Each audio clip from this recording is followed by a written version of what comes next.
What up? What's happening? We are back, baby. We are back, man. Episode 11, the realest podcast ever.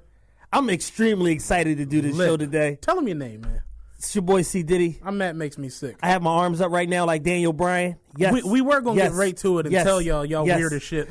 But before that, let's take a moment to gloat. Yeah, let's talk some shit. Let's go. You want to talk some shit, nigga? You ever seen that video? Which where one? It was it's a video where it's the talk shit hotline. Oh, yeah, it's like yeah. thousands of niggas are standing by and they all talking shit about you right now. This is how we're going to do it. How many countries are there in the world? 196 countries. I never knew that. I bet you motherfuckers didn't know that. It's 196 countries. I just found that out, by the way. It's 196 countries in the world. How many countries has TRPE been downloaded in? 56, you bitch. That's over 25% of the countries in the world, baby. Almost 29%. Almost 28.57%. We are in 28.5% of the countries in the world. So that's the good news. That's lit.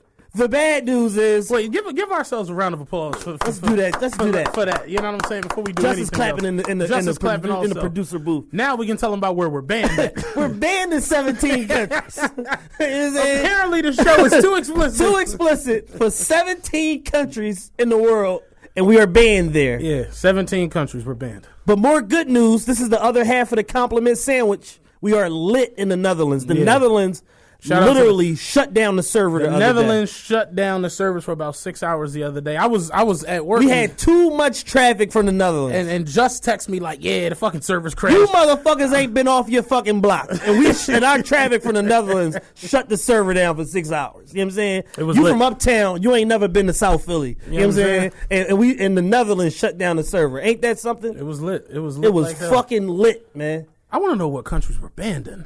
I'm sure we can get the list. Yeah, we can get that. I'm pretty sure. It's like Sri Lanka, probably. Yeah, we'll find out where that is, man. But extremely excited to be doing the show today. The title of today's episode is "Y'all Weird." Y'all weird because shit. There's been a lot of shit going on the internet for the past couple of weeks, and it's really, really exhibiting how weird y'all are. Also, we found out who they is this week. We did. We found out who they is that DJ Khaled's been talking about. Yeah. It's Birdman. Yeah. Birdman, you're weird too. He's a weirdo. You're the weirdest real nigga I ever met, and I never met you. You refuse to pay anybody. To this day, though, is y'all finished or y'all done? That's still the greatest one line ever. That and... shit be going left sometimes. That was on the Angie Martinez interview. He said, can you reconcile things to win? Can you patch this up? Shit be going left sometimes. There were so many quotables in that 3-minute Breakfast Club interview. Charlamagne said, yo, did you pull up on Trick Daddy and Ross? I'm pulling up on you, nigga. What's happening? Pulling up on you, nigga. What's happening? And they like, look, man, is y'all finished or y'all done? We out. That's great. Form like Cash Money Rich Gang. Form like Voltron. Real quick though, that the idols become rivals. How you feel about the song? Song it's amazing. It's Ross ear for beats and the whole thing of picking Daddy Where You Been and Wayne and Stunner, the father-son relationship. That's like a subliminal diss in itself. I said Ross. Legit, Ross got to start executively producing albums. Like he could seriously, and not the dirty niggas that signed to him. Other people, he could really people with actual talent, not the dirty niggas that signed to him. Don't do that because it's talent on MMG. Meek's talented, Wale's talented, and then shit get murky. Yeah, it gets murky. It definitely gets murky. After Meek and Wale, shit get murky. Omarion is over there. Is he? I think. Is he? I mean, he had a hit though. He did the Chris Brown joint. Yeah, he over there. But is he still though? I mean, I don't know. Or is Ross just like taking his $700,000 off the budget and then cutting Omarion enough? Hey, you heard what Jada said. You know what I'm saying? The whole rape the budget. I don't see the nigga. It's just the way it go. Come through, rape the motherfucking budget, put the MMG stamp on the shit. We'll get the Ross show later. Y'all weird. Yeah. You know what I'm saying? Y'all definitely weird. Yeah, we got a lot of topics. We have a lot of points. We're going to say y'all weird a lot today because there's been a lot of weird shit. Yeah. Both happening directly to us and indirectly. Yeah. First of all, we have haters. There are podcast haters that are out there. They are in the Delaware Valley.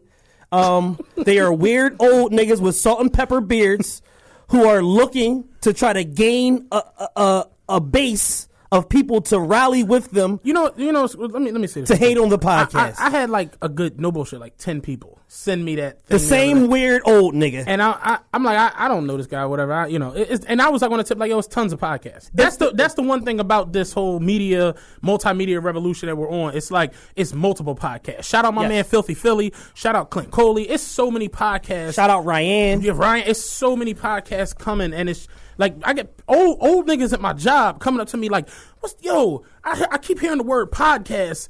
Like it's there. It's becoming more. Shout and more, out Scooter. Yeah, shout out Scooter. I forgot about Scooter. It's becoming more and more prevalent, and it's like Carl's a podcast. You know what I'm saying? Like, Nikki has a podcast. It's just becoming more and more prevalent in this day and age in this culture, and I seen it, and this is how I know I'm getting older. I'm getting better in life. I'm emotionally, mentally detached from some of this shit. I'm just better. I'm in a better place. I'm doing better in life because old me would have saw that and like, oh, you hating on me? Cool. I hope you go up in flames. You know what I'm saying? Like, old Matt is like, yo, I hope you get a cheap plane ticket and then crash into a mountain. You know what I'm saying? New Matt, I hope your girl fuck a nigga from Tasker Project and give you the clap, nigga. New Matt ain't got time for it. I'm too positive. I'm on a positive vibe. I play ultralight beam at least twice a week. You know what I'm saying? I'm just in a different mood. It's the truth. I'm in a different place right now. So, I got Chance album in my top 5. Yo, to the hate, all I can say is, like Nas said, on Nas is like, I wish you the best, even if you don't wish me even if you wish me the opposite. Even if you wish me the opposite. You know what I'm saying? I wish you the best.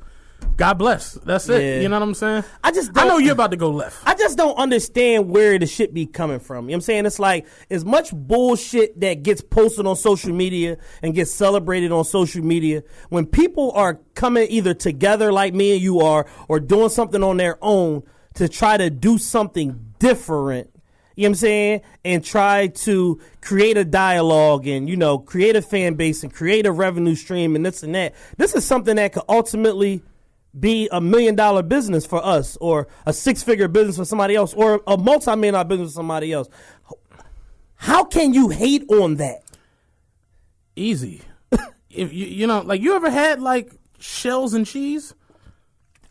Fuck your whole night up. You'd be miserable eating that shit. You know what I'm saying? I'm just keeping it a bean. It's like, I see it all the time. It's like, I told you, when my life wasn't at a certain place, I could easily do that. I could throw some hate, you know what I'm saying? Yeah. But it's like, I don't do that no more. I'm just not wired that way. So it's like certain shit just don't connect to me. I just don't be understanding it. But at the same time, I know it's not for me to understand. You know what I'm saying? I'm not a fuck nigga. I'm not a hater. I'm not a sucker. You know what I'm saying? So it's just certain sucker shit that goes on. I can't relate to it because I'm not cut like that. You know what I'm saying? But to see it is just like, you had nothing else better to do? Like, nigga, no. you're clearly 44 years old. No. Like, you don't have nothing better to do? This is my joint. And I see it a lot. And it's just like, I said it on here before. I don't think people get the backing and the support that they should get in certain business, certain avenues because of their attitudes. And it'd be like, I'm like one of the most positive people I've ever met. I know you know. You're like literally, I can't say nothing like it's bad. So it just don't even make sense that it's like why are we even doing this? So it's like, but at the end of the day, it kind of just happens. It's like there are people who will tell you that Biggie is ass, and you like, all right, what the fuck? Somebody said that Nothing Was the Same was terrible. Nothing. Yeah, that was weird. On Twitter, that was weird as shit. Y'all weird. Y'all weird. Yo, I said, excuse me? Yo. Y'all weird. I said, what? I'm like, that's arguably his best album.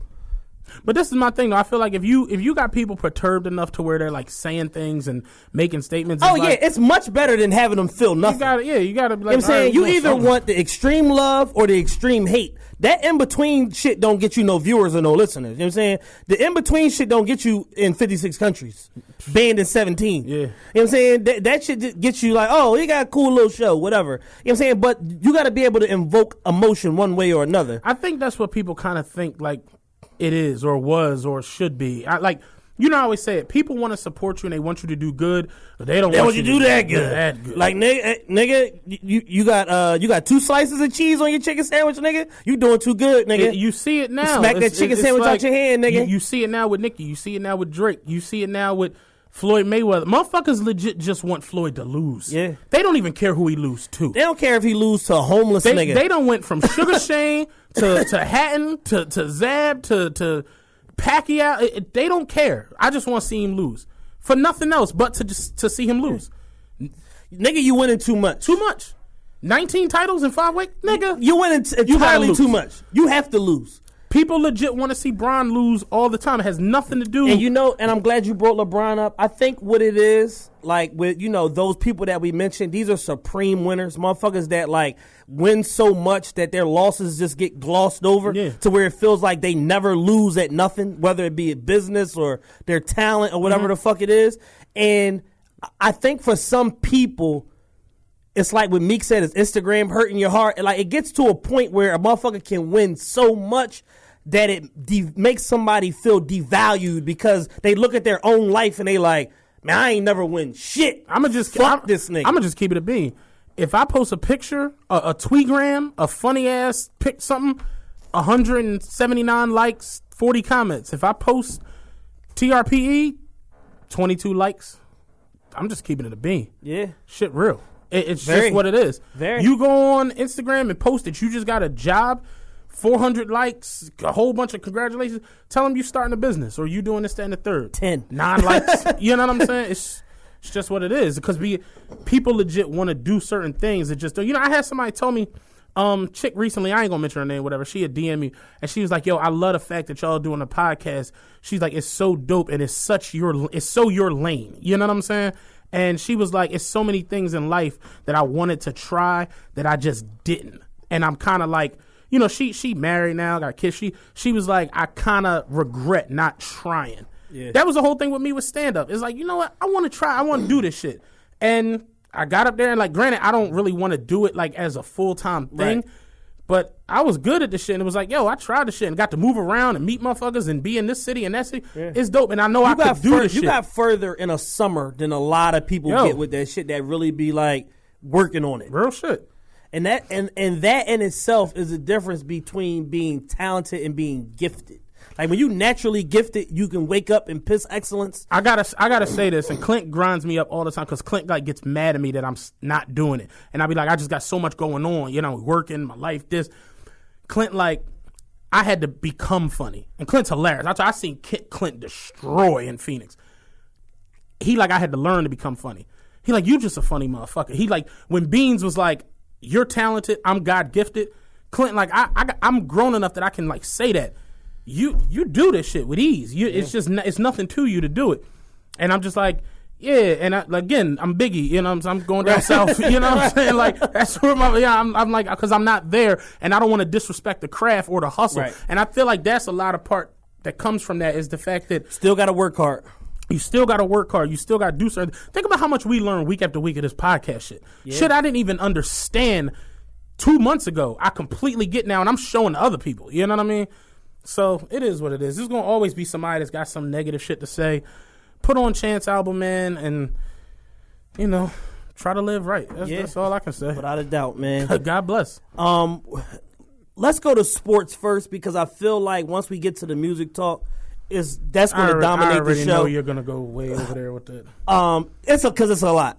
So Chad was angry on Twitter. It's a lot. I'm still angry. You know what I'm saying? Because it's like y'all just blatantly lying now. Like weird shit. It's weird shit. So in y'all weird news, my ex-man, LeVar Ball.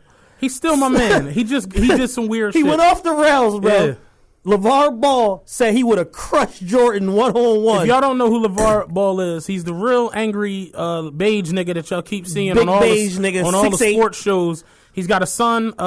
Which one is the Lonzo is UCLA. He's in the tournament right now. And LaMelo is the one in high school. Keep cooking with the the baby. And Jello is the fat one in the middle who got to lose some weight, or he gonna be on the motherfucking bench somewhere for the Delaware's 87ers. Peyton and Eli's other brother. He's gonna be that boy. You know what I'm saying?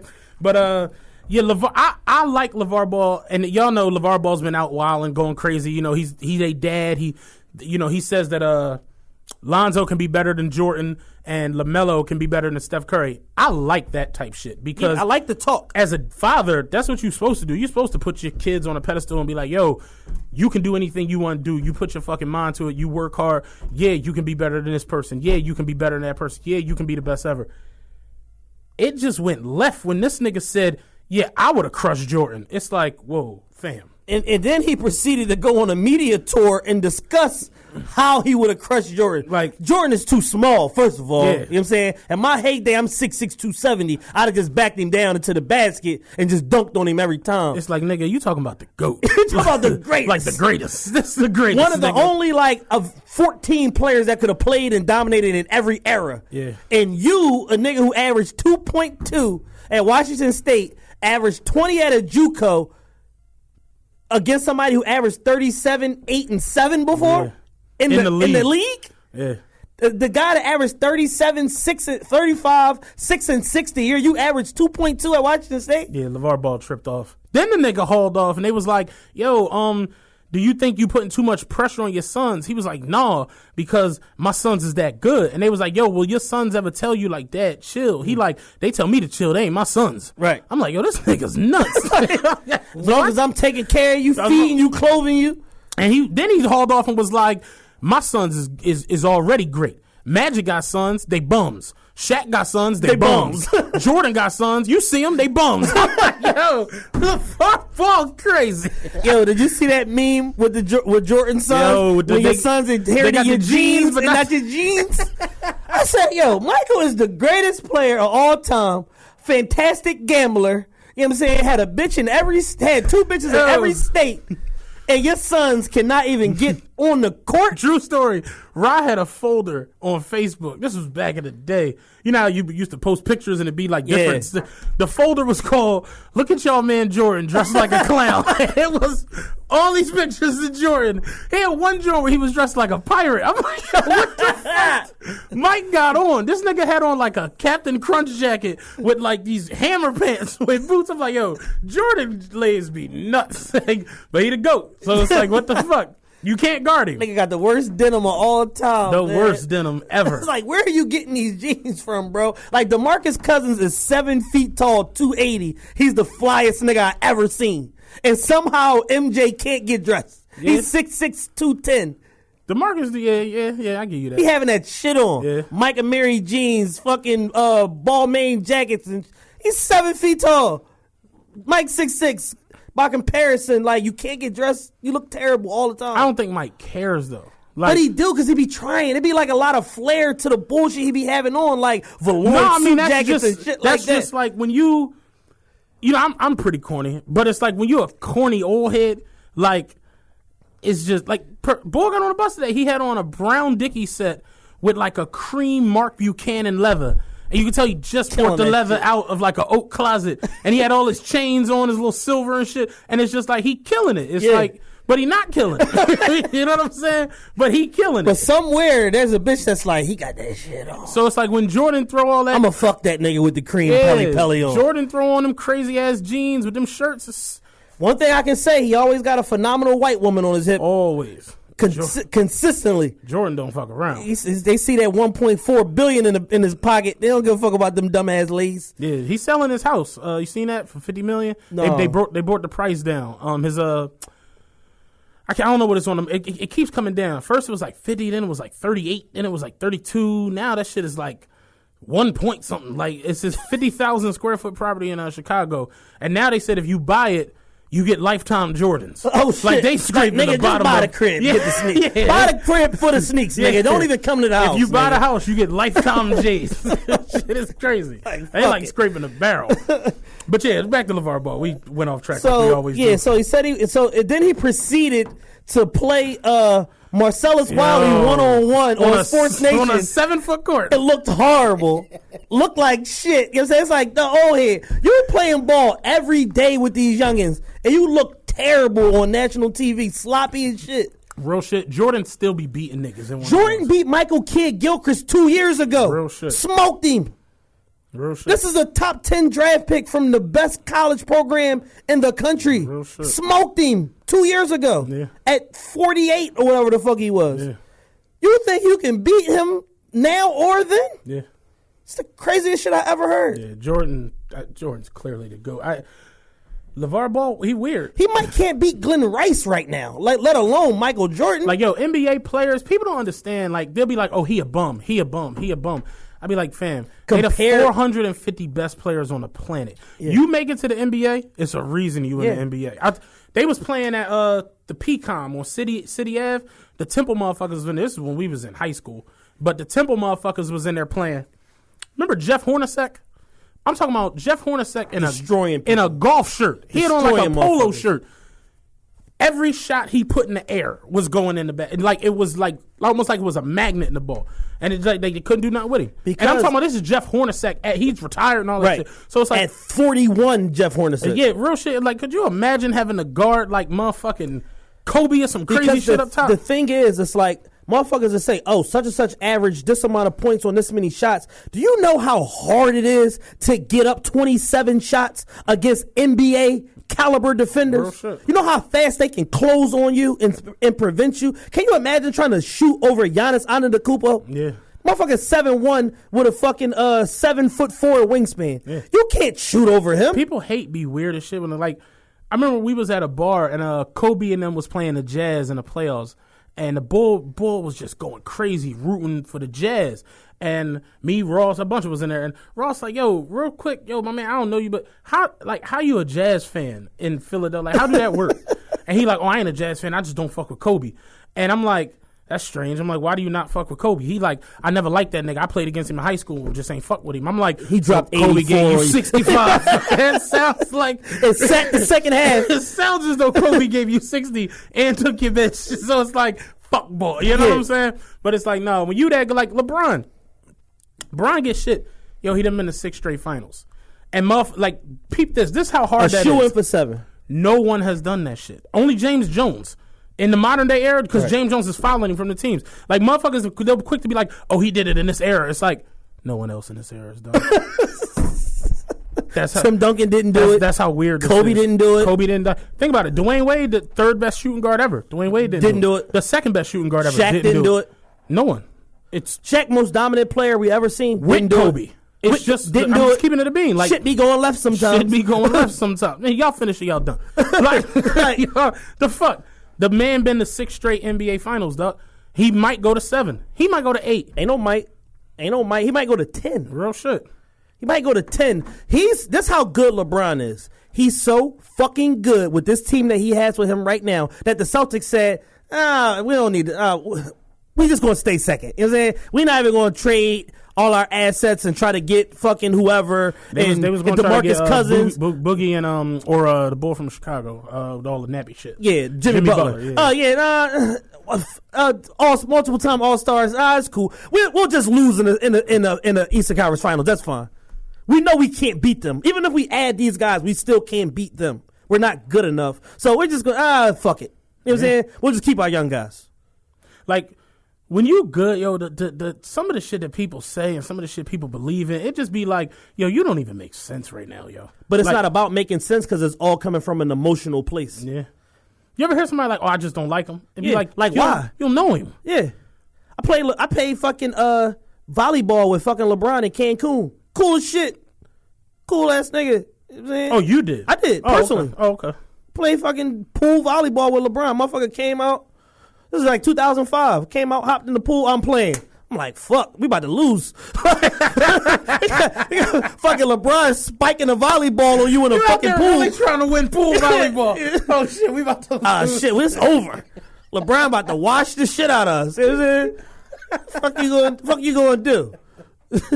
It is fucked up, but if LeBron show up anywhere for any athletic he's involved in, you know it's a wrap. Yeah, we about to lose. He on y'all got LeBron? Shit. Yo, you playing shuffleboard? You got LeBron? You at a father-son T-ball game, and the young boy get ready to hit, and you see LeBron come out, you like, that's LeBron's son? Oh, shit. You and your son having a meeting? Like, hold on. I'm going to do my part. Don't fuck this up. Yo, you ready to play? Don't make me look bad in front of LeBron, nigga. You know what I'm saying? Ain't no autographs if LeBron fuck us around, nigga. We going right home. Crazy. Yeah, that shit is wild, though, man. I hope Lonzo and LaMelo do good, though, man. I'm praying for it because the whole thing is they already Lonzo not so much because he quiet and he going out there producing, but they got a fucking spotlight and a target on LaMelo's back. This nigga shot up 100. They hate that little motherfucker. He coming up, pulling up from half court, calling it. Start the game. Calling it. Going in. They like, oh, fuck this. What was the young boy from Camden was dropping on them crazy points? He got drafted too. He made the league recently. You about Wagner? DeJuan Wagner. Yeah, stomach got fucked up. Yeah, nigga had AIDS. Call it what it is. Oh, nigga got AIDS. Oh man, I can hear the letters now. Yeah, he got a motherfucking. It's 18 countries. yeah, that nigga had AIDS. We call it what it is. Phenomenal ball player. Nigga had AIDS. He was the shit. Yeah. He scored a bean in the game, I think. Yeah, he was destroying people, but it wasn't no hate. You know what I'm saying? But the whole thing is, what people got to realize is when these kids. Starting with Lonzo, went to Chino Hills. That's not no basketball powerhouse. They went to the school in the district, and they made the team better. Like, they didn't go to fucking Oak Academy in North Carolina or go to whatever fucking popping basketball school. And you know what I'm saying? They made their team better in their local school district and made them more viable. They go to public school. Yeah. So I'm saying, so it's like if he goes out there and he crushed a bunch of fucking kids and scored 92, tough luck, motherfucker. Play some D, bitch. Like, he's little as shit. Stop him. Yeah. Kick him. Trip him. Real shit. Stop just letting them shoot threes on you all day. Yeah. Y'all mad at the kid for doing this shit. Like, that was the weirdest shit I seen also on the internet. Like, it was all this backlash about, like, we don't like a high school kid scoring 92 and da-da-da. You liked it when Wilt did it every week in Overbrook. Wilt was going out there scoring a 75 to beat every night in Overbrook. Against future milkmen. Fucking newspaper editors. Bitch, get the fuck out of here. Then going and running track and field, winning all the medals, throwing the shot put, javelin, all that shit. Nobody was tripping. A great athlete is a great athlete. You can't even hate on it. You have to applaud that shit, man, because it's like you trying to dim the light of a 15-year-old.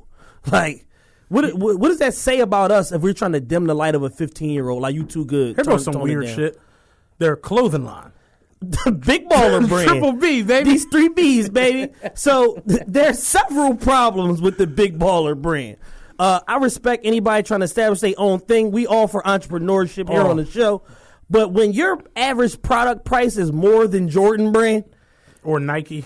Or Adidas. Or Steph Curry line with Under Armour, anything. Truck fit, you name it. It's just more than everything. Tees, $60 on average. Yeah. Hats, $50 to $100. Yeah. Who mans is this? Whose mans is this? Who set these prices? Yo. And you know what he said when they asked him about it? Y'all will go buy a Lil Wayne tee for $90. First of all, no, we won't. Yeah, no, we Second won't. of all, truck fit tees cost $28 to $35. They're 34 in a 5X. They're $34.99. Trust me. You know what I'm saying? Like, we've done the homework here. I've seen these shirts. We've done the homework. Like, where the fuck did you get this pricing plan from? Did you talk to a Philly bitch to get this pricing plan? Like, charge them $60. That leave the support black business. Cool. T-shirts $80. The boy with the silly face. Yo, I almost spit my water out. I remember I said it a couple years ago. I'm like, did the price of cotton go up? No. What it is $85. Right, real quick, I'm gonna give y'all a quick 120-second elevator pitch on why small business prices are the way that they are. You did this before. I think you. Yeah, I don't know if I did it on air or not, but we've definitely talked about this. They are buying from the wrong distributor, number one. 2, so because they're buying from the wrong distributor, they're paying too high of a premium of a price, which is then driving their overall cost up. So instead of their production cost being roughly $7 a shirt or something like that, it's like $14. It's doubled. So they're then passing that cost along to the consumer.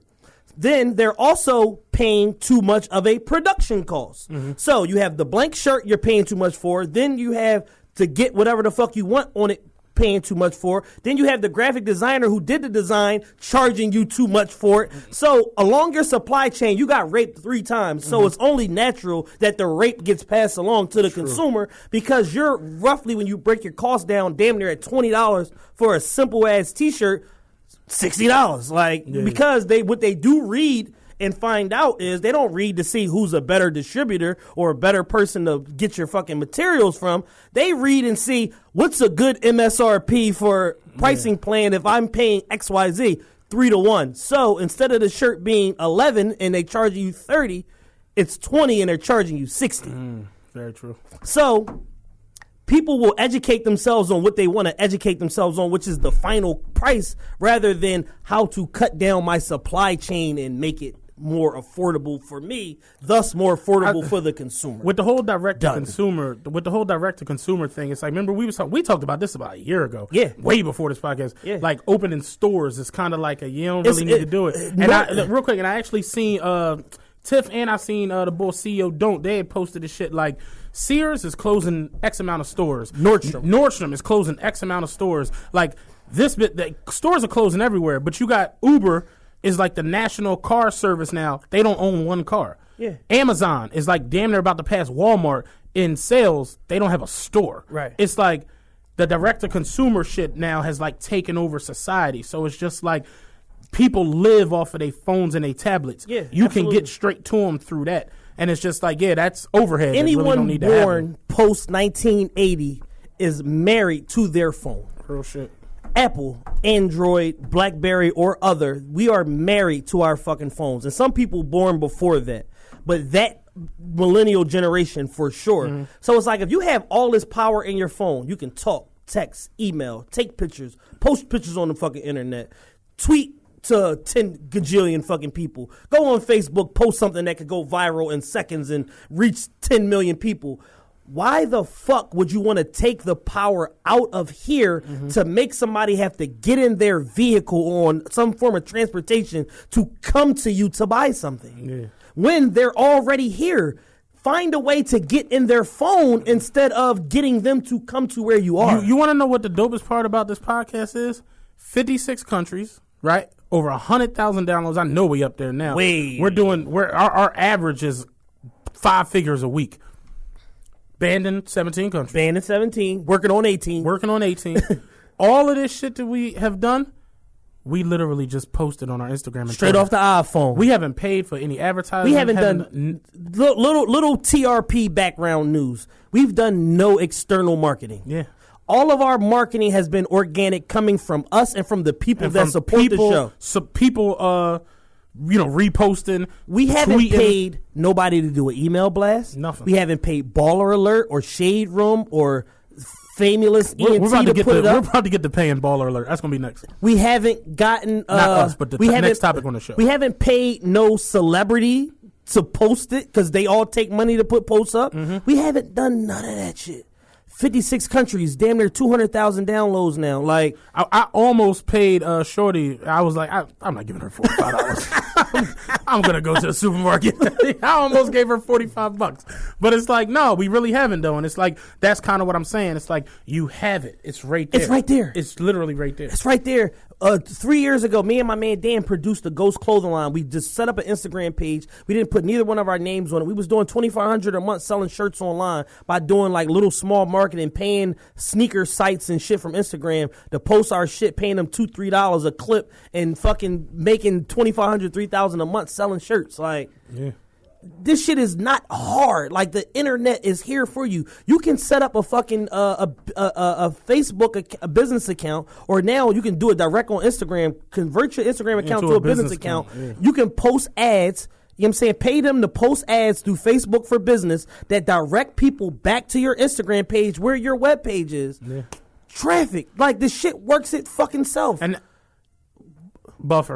Yeah, right. Remember we went on Buffer, yeah. Yeah, so it's like, it's so much shit that you can do that's right there. That right there goes right in the show with as far as me talking about, us talking about y'all being weird. It's like, stop using the internet for bad. Stop trying to like meet up with strangers to fist fight over dumbass posts and tweets and like really get your shit in order. You know what I'm saying? I've seen a lot of people in the last couple years literally just start a business and start marketing the shit through Instagram, through Facebook, through Snapchat, you can do the shit, yo. It's crazy. Khaled changed his whole fate in 30 days through off of Snapchat. Crazy, right? 30 days. He got lost on the jet ski and turned that shit into fucking $20 million. Changed his whole fucking life. Lost on the jet ski with a Snapchat. Turned that shit into $20 million. So it's just like, yo, like, this shit it can happen. Like, Khaled lost on the jet ski is one of the funniest. Trying to go to P. Diddy house. Like, I'm trying to get the puff out. It's getting dark. Rick Ross was looking out the window. Is that the nigga Khaled? That was some of the funniest shit ever. You know what I'm saying? So it's just like from that little personal experience, Khaled is doing almond milk commercials and TurboTax and handing out bowling trophies Bel Air, handing out bowl. Like anything, Khaled is the go-to pitch man for everything. Yeah. You think you can't get your little piece of the pie if you just do the right shit and get your business in order via the internet? Real shit. A female with 10,000 followers that's attractive could post shit on her Instagram once a day. I guarantee you could make $3,000 a month in passive income. I see chicks. It's funny because I see chicks who literally have gotten to the point out, like, shorty, they get 400,000 followers. Yo, I'm selling ads. $45 for a day, $50 for 2 days, $100 for 4 days. It's power in having that amount of media. Yeah. Having those motherfuckers at your disposal. That shit is power. At any given time, 5% of the people following you are going to see what you put up. Real shit. So if you got 400,000, at any given time, 20,000 people are going to see something that you put up. That's fucking money for you that as an advertiser and for the person that's fucking paying you their business. Mm-hmm. That shit is going to lead to sales. Once upon a time, when Meek was super duper supporting Belargo, Tiff was doing damn near 5 figures every time online. Every time he fucking was on Instagram with a Belargo shirt on, motherfuckers going searching it. What's this Belargo from Belargo PJ? Oh, that's the shirt Meek had on. Buying 7 of them. Yeah. You know what I'm saying? Like, that shit is real. Power. That shit is powerful. This goes back though to the whole podcast hater shit. It's like staying in your lane. And that's one thing that like is big in this city and big in this whole culture that I always was like, yeah, it's like, I don't go and do some shit because you see somebody else being successful at it. Really learn what the fuck you doing, right, and really have really have a passion for some shit. It's like, I saw this person selling clothes, this person, it's like, yeah, we could have printed up some shirts and done this shit, but no, that's not my fucking passion. It's like, this person has selling food, this person has a food truck, this person has a restaurant. I'm not about to go get no yams and start chefing them up. It's like, no, do it. That's the reason I play poker. That was my shit. So it's like, I play poker and I won a tournament for a big amount, and like motherfuckers like, yo, you need to show me how to play poker. It's like, fam, I've been playing poker since 2005. Right. Like, you don't learn this shit overnight. You know what I'm saying? It take time. It's like this podcast shit. It's grassroots building. No, we're not. Jay-Z's probably not going to sign us tomorrow. Right. Probably not. But he might. But he might. But he might. Yeah, it would be pretty But he cool. might. It would be lit. Lenny ass holla at me. You know what I'm saying? We need 500,000 in one of them hats. It'd be pretty fly. You know what I'm saying? We could work it out for like 200 and like a bunch of hats. And bunch of Rock Nation hats. I need hella hats. Couple sweatsuits. Hella hats. But it's like, need $83. Hella hats. It's real shit though. It's like, have a passion for something and then, you know, you can get right to the shit. You know what I mean? So it's like our guy Drake says, man, on More Life, worry about taking my lane, they didn't even get on the road. Like, you gotta get in the motherfucking car and get on the road before you worry about what lane people in, and you know what I'm saying? You gotta do your own thing, man. Like, the shit is not hard. Like, you wanna go to the shit since we was talking about people paying baller alert? Let's get to the shits. So before we go there, Meek Mill. Oh, that's what I was talking about. No, he had another incident this week. Did he? He was rumbling the young boys in the airport. Oh shit! Yeah, damn. Rumbling the young boys in the airport in St. Louis. He's back to flying commercial. I don't know if that's a good thing or a bad thing, but he was in a regular ass terminal and they got into a melee, 7 chasers versus 2 young boys who work at the airport over a picture. I'm gonna say what this. is it with him in these pictures? I'm gonna say this because it's kind of, this is some weird shit. I don't understand why celebrities have an issue with somebody taking a picture or wanting a picture or autograph or whatever the fuck they want. I saw T.I. had an issue the other day. You seen that? At the gas station. Yeah. And boy's taking a selfie with him and T.I. snapped on him like, damn, dog, how many pictures you gonna take? You're a grown ass man. It's like, fam, that's a fan. Like, he fucking around and bought all your albums. Like, so that shit never was cool to me. And it's like, they say you should never meet your heroes. And real shit, because now boy might smoke T.I. That's where it was going. Because the boy told T.I. like, yo, you want some gangster shit. Like, I ain't on no gangster shit. I want some grown man shit. Yeah, but it's just like, yo, a fan want a picture with you or an autograph, whatever it is. That shit takes seconds. It's like you said it the other day. You signed up for this. Yeah. You could, not trying to be funny, you can come drive to 48. Yeah. Real shit. You could be at motherfucking Wendy's taking my motherfucking order, and people, I don't know what I want. And people get on the bus all the time, be like, oh, Matt, make me sick. No one ever tries to take a picture with me or ask for autograph because I'm just not that. But it's like when you sign up to be a fucking celebrity, like a real life, that's just part of the nature. That's the reason you live in that house. That's the reason you got 100 episodes of that's part your of the reality show. That's in the fine print. Real shit. It's like that's just part of life. So it's like I don't understand why you keep having issues with a motherfucker who wants your picture. He had the situation a couple weeks ago with the chicks trying to take the picture. Big bitches in the big bitches in the Maxima. Yeah. They didn't want to take the picture. They rode off bumping back to back. You know what I'm saying? Fast forward a couple weeks, you got issues with the kid worked for the airport, and the kid, he did his own video that went up on World Star. It was 9 minutes long. It was horrible. I said I'm not watching this. I watched it and I said, you know what I said? I'm a dickhead. I watched it to the end. I'm a dickhead. You know what I'm saying? But I had to get to the bottom of this shit. So it just started off like he was lying. I was like, I'm cool with he definitely was capping. He was capping big time. He's like, nah, the nigga Meek hop out the truck. It wasn't over no picture. It was over respect. The nigga Meek hop out the truck. He looking at me, so I swing. Bow. He swing. I'm like, all right, this is lying. You hit Chino. I'm gonna kill you. So I watched this whole horrible ass video of this lying ass young boy. But one thing he wasn't lying about, he works at the airport. He literally takes pictures with everybody that come through the terminal or whatever. So he had pictures with fucking K. Michelle and this person, that person. So that part of his job makes it worthwhile for him to come to work. You know what I'm saying? To where it's like he feel good about like, damn, I met such and such today. I don't know who the fuck I'm gonna meet. You know what I'm saying? So it's like, yo, that one little thing, you taking 30 seconds to take that picture could have made that kid your biggest fan. You know what I'm saying? But you just like, I ain't fucking with nobody. I'm through here. My pop from that old square, he see a celebrity, he talk to him like he know him. You know what I'm saying? We was out one day, he seen Dawn Staley. Hey, Dawn. I'm like, yo, leave that lady alone. It's just, he'll walk right up on whoever. But it's like, like our culture now has made it to where you can't be a fan of nothing. If you're a fan, you're a dick rider. You dicky and it's just like, nah, that's what like you said, that's part of the whole shit. He do that. Like he see somebody, he like, oh, I'm gonna get a picture with this one. I'm gonna get a picture with this. Remember, motherfuckers used to have like photo books where they would have real live pictures with this person. Listen, that person, I remember being a young buck, being at fucking Six Flags. And seeing Pepper from Salt and Pepper and Tretch, who at the time was my favorite fucking rapper. Tretch from Naughty by Nature. This is like right after he cut his braids. You know what's crazy? I bagged Ashanti at Six Flags. I don't know if I ever told you this. What? I gave her my number. I told her my number. I don't know if she wrote it down, but she never called me. Long story. In my mind, right. I bagged Ashanti. But yeah, we definitely. She was talking about me on Foolish. You know what I'm saying? I definitely spoke to her and gave her my fucking number. Man, what's happening? Smooth fat nigga. Yeah, heard you with the Biggie sample. What's up? That's true story. You know what I'm saying? So like that little shit at being 13 is like, damn, I'm the nigga. Like I got a picture with Tretch and fucking Pepper. Like that bitch really never called me. Now I don't really think about that shit. Yo, Shanti, what's your problem? This was years ago too. It was like 14. It was like when she first fucking started. Yeah, they was all at fucking Six Flags. Not Ja was smoking at the time. Where is Ja? Like all of the minions. Right. It was like Cadillac Top, Black Child. Yeah, all of them was there. Lloyd. Where is Ja? Where's Ja? So you know what I'm saying? So it's like that little thing could have turned that whole situation into something different. You know what I'm saying? You know what's crazy? It's like people used to always be like, AI was an asshole. That was like the every time I met him, nicest guy I ever met. About to tell you, we coming down City Ave. My mom had got me from school at a doctor's appointment. We coming down City Ave, and my mom was the biggest AI fan on earth. And she saw, it was a little nigga with braids and a drop top Rolls Royce. It's like, that's clearly Allen Iverson. She goes fucking crazy. Allen Iverson, oh my God.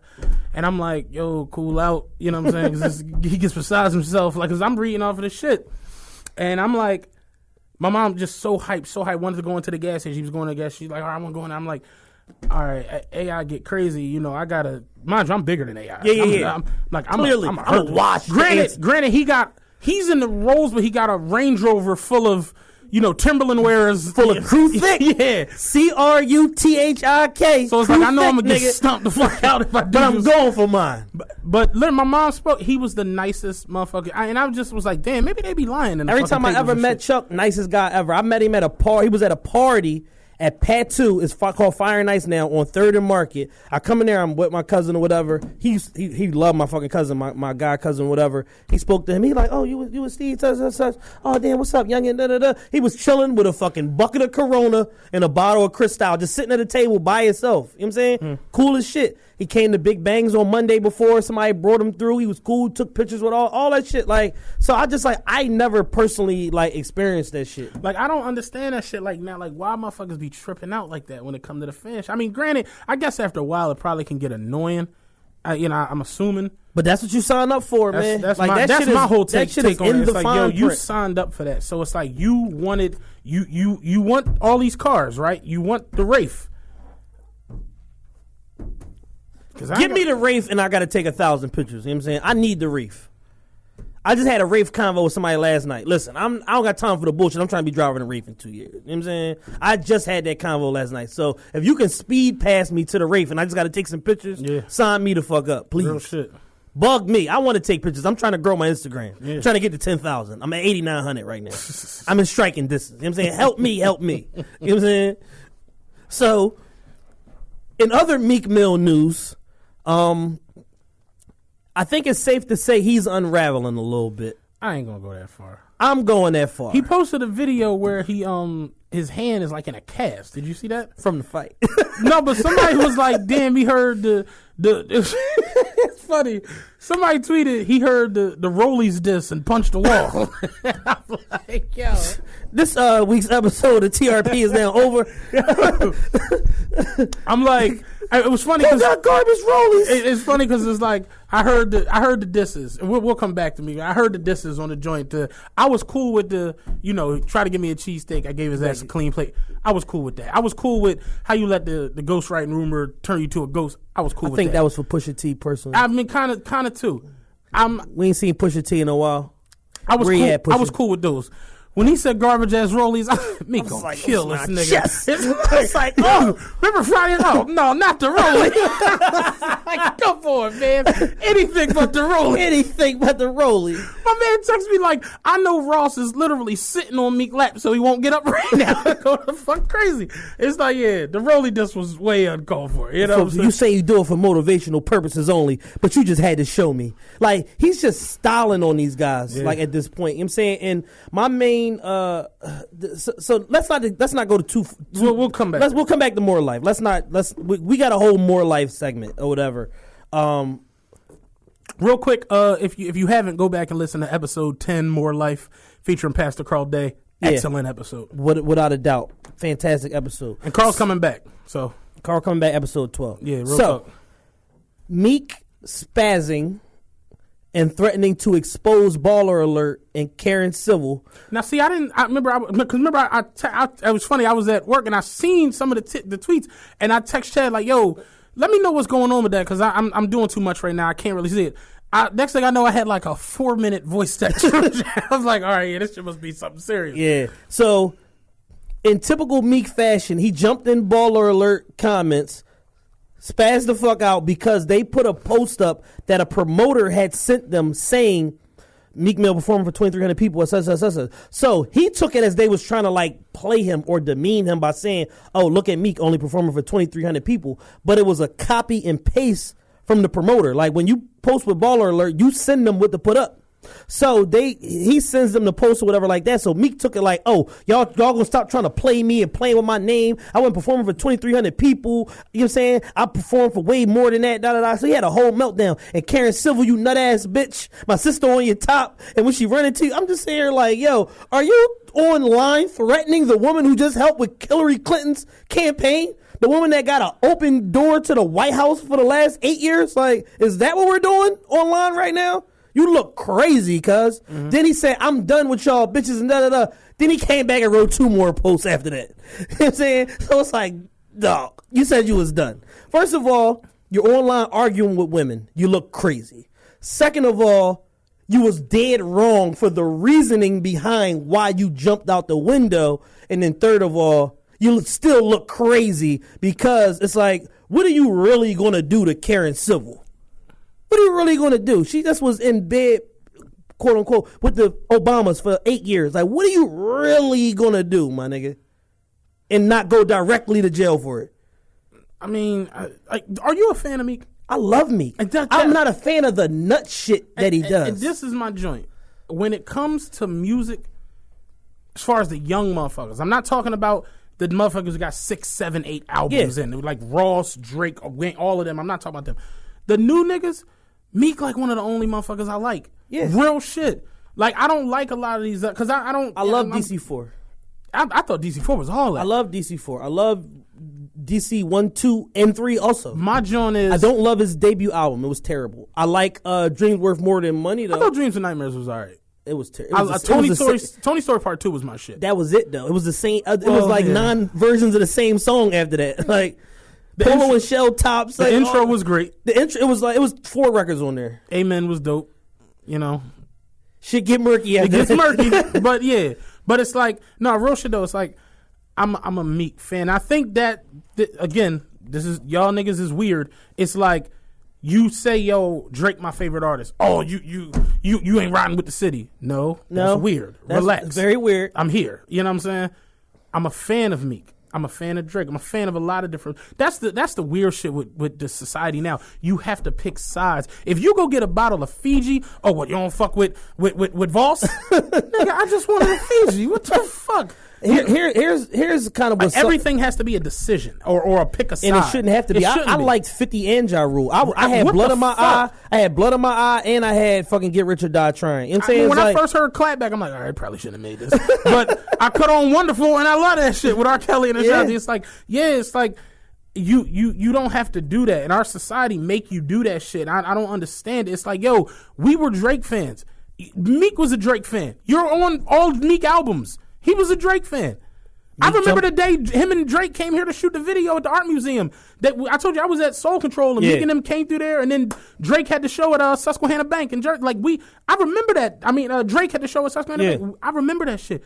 Everyone was a Drake fan, but then the whole shit happens and it's like, oh, won't fuck with Bull, and it's just like, listen to Ross's album. Even Ross told him that he was wrong.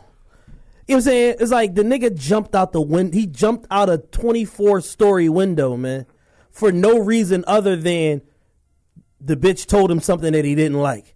And now you got lifetime beef with the biggest artist in the world. Somebody asked me earlier today, motherfuckers hit me all the time about the show, like they be wanting to say certain shit. And he was like, do you think this, like Meek has a permanent, like, hindrance on his career? And I'm like, I don't think so, but he lost relationships that were like essential. Yeah. Like, you think about this.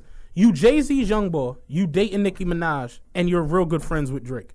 You lost 2 out of those 3. All of the cards are set up for you. It was there. And when you lose Drake, you lose Khaled. You lose because he's Khaled's go-to guy. Khaled needed a record.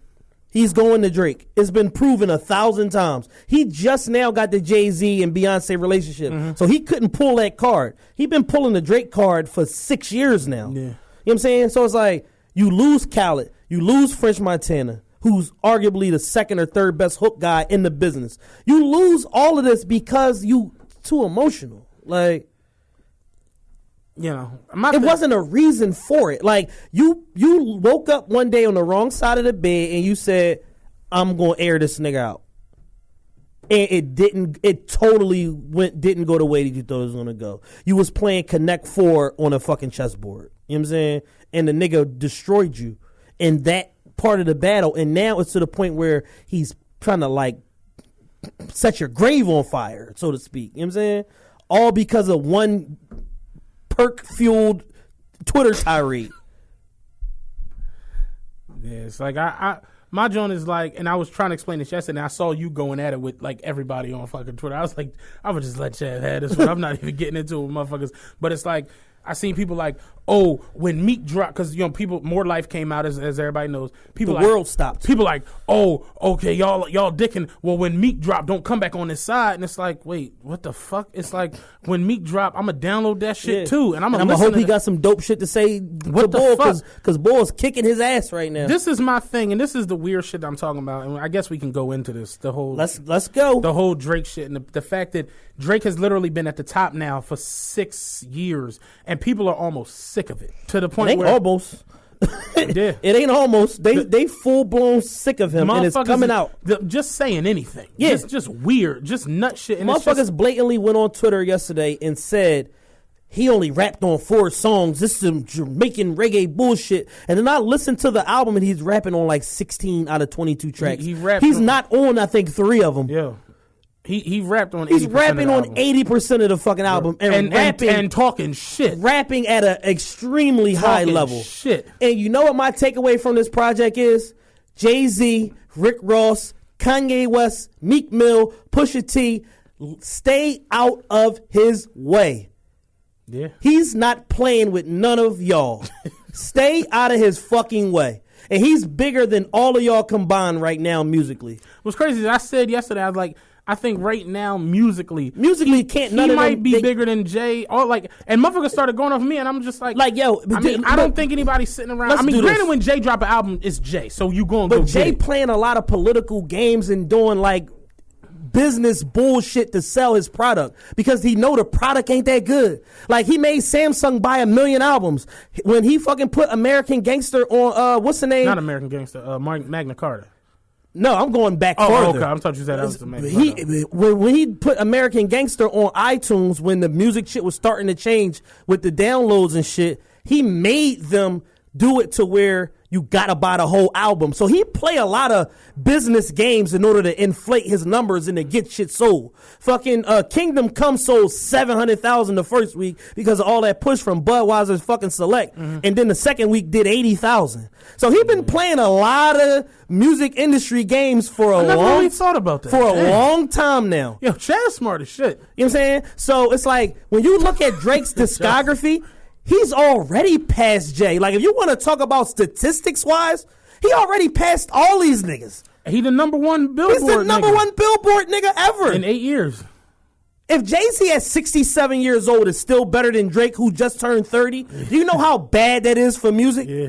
Do you know how shitty of a place we're in? So all of y'all holding on to Jay for nostalgic purposes, he ain't been Jigga in a long time. I say it all the time. You know I'm a Jigga He ain't fan. been Hova the God in a long time. So if y'all still think that what he's putting out is equivalent to what this boy's putting out, you're a fucking dickhead. Yeah. And I'm tired of like all of the stupid opinions that's running wild on the internet. Just because you're allowed to say what you want doesn't mean you have a valid opinion. Let me say this real quick. And I started to go into it with somebody yesterday, but I didn't because I forgot I had a platform, 56 countries. I was like, I'll say it here. Yeah. Let me say this. Motherfucker said to me, I'm saying though, like, y'all, you really think Drake is something else? And I'm like, yeah, nigga, he's clearly something else. I'm like, think about this for a quick second. If in your rap career, right, let's say Chad, like you're a rapper, right? If in your rap career, you can have a time where you're the ambassador for an NBA All-Star game, you have a Super Bowl commercial, you drop 3 number 1 albums. One of those albums hauls off and sells 900,000 copies the first week. They're all number 1s. You drop 5 number 1 songs. One of those songs gets streamed over 1 billion times. You drop a diss track that sells 3 million records and gets nominated for a Grammy. You win 2 Grammys for other shit.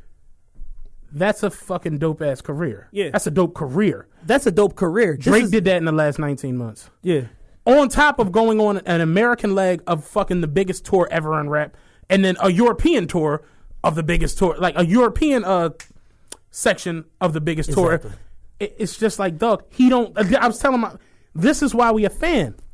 This is why we're fans when the first album came out. This is why we were fans when the third album came out. He don't stop. It's like it's a real live machine that just keeps on plugging away. I'm like, all of this that I just named has happened since he dropped Back to Back. Yeah. Since Back to Back has happened, Meek gave us DC4. That's it. If Meek literally worked that hard, if Big Sean worked that fucking hard, if Kendrick, if fucking Pusha T, Cole, if all y'all niggas work this, I said it. This is y'all fault. Y'all fucked up. Let a light-skinned nigga from Alaska in white Timbs get the crown. You're never gonna get it back. You know why? Because Big Sean got Detroit. Kendrick got LA. Meek got Philly. J. Cole got Carolina. This nigga has a country. Remember when Yao Ming became the man in NBA? He was the number one All-Star vote getter every year because he had fucking China.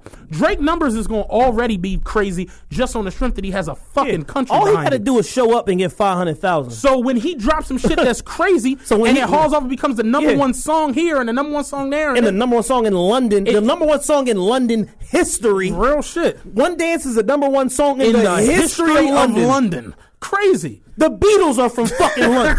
Like, are y'all stupid or are y'all dumb? It's like, y'all finish or y'all dumb? Like, in the words of Remy Ma, are you dumb? Yo. Are you dumb? Like, it's just certain shit you can't fight. You know what I'm saying? I'm so happy we don't have to talk about them this week. Like, it's so much. It's just certain things you can't fight. You know what I'm saying? Like, Floyd Mayweather's never going to lose. Yeah. He's already 99% of the way there. He's never going to lose. He's the greatest defensive fighter we've ever seen and arguably the greatest fighter we've ever seen. Real shit. We're not going to appreciate his greatness until he all the way hangs the gloves up. Real talk.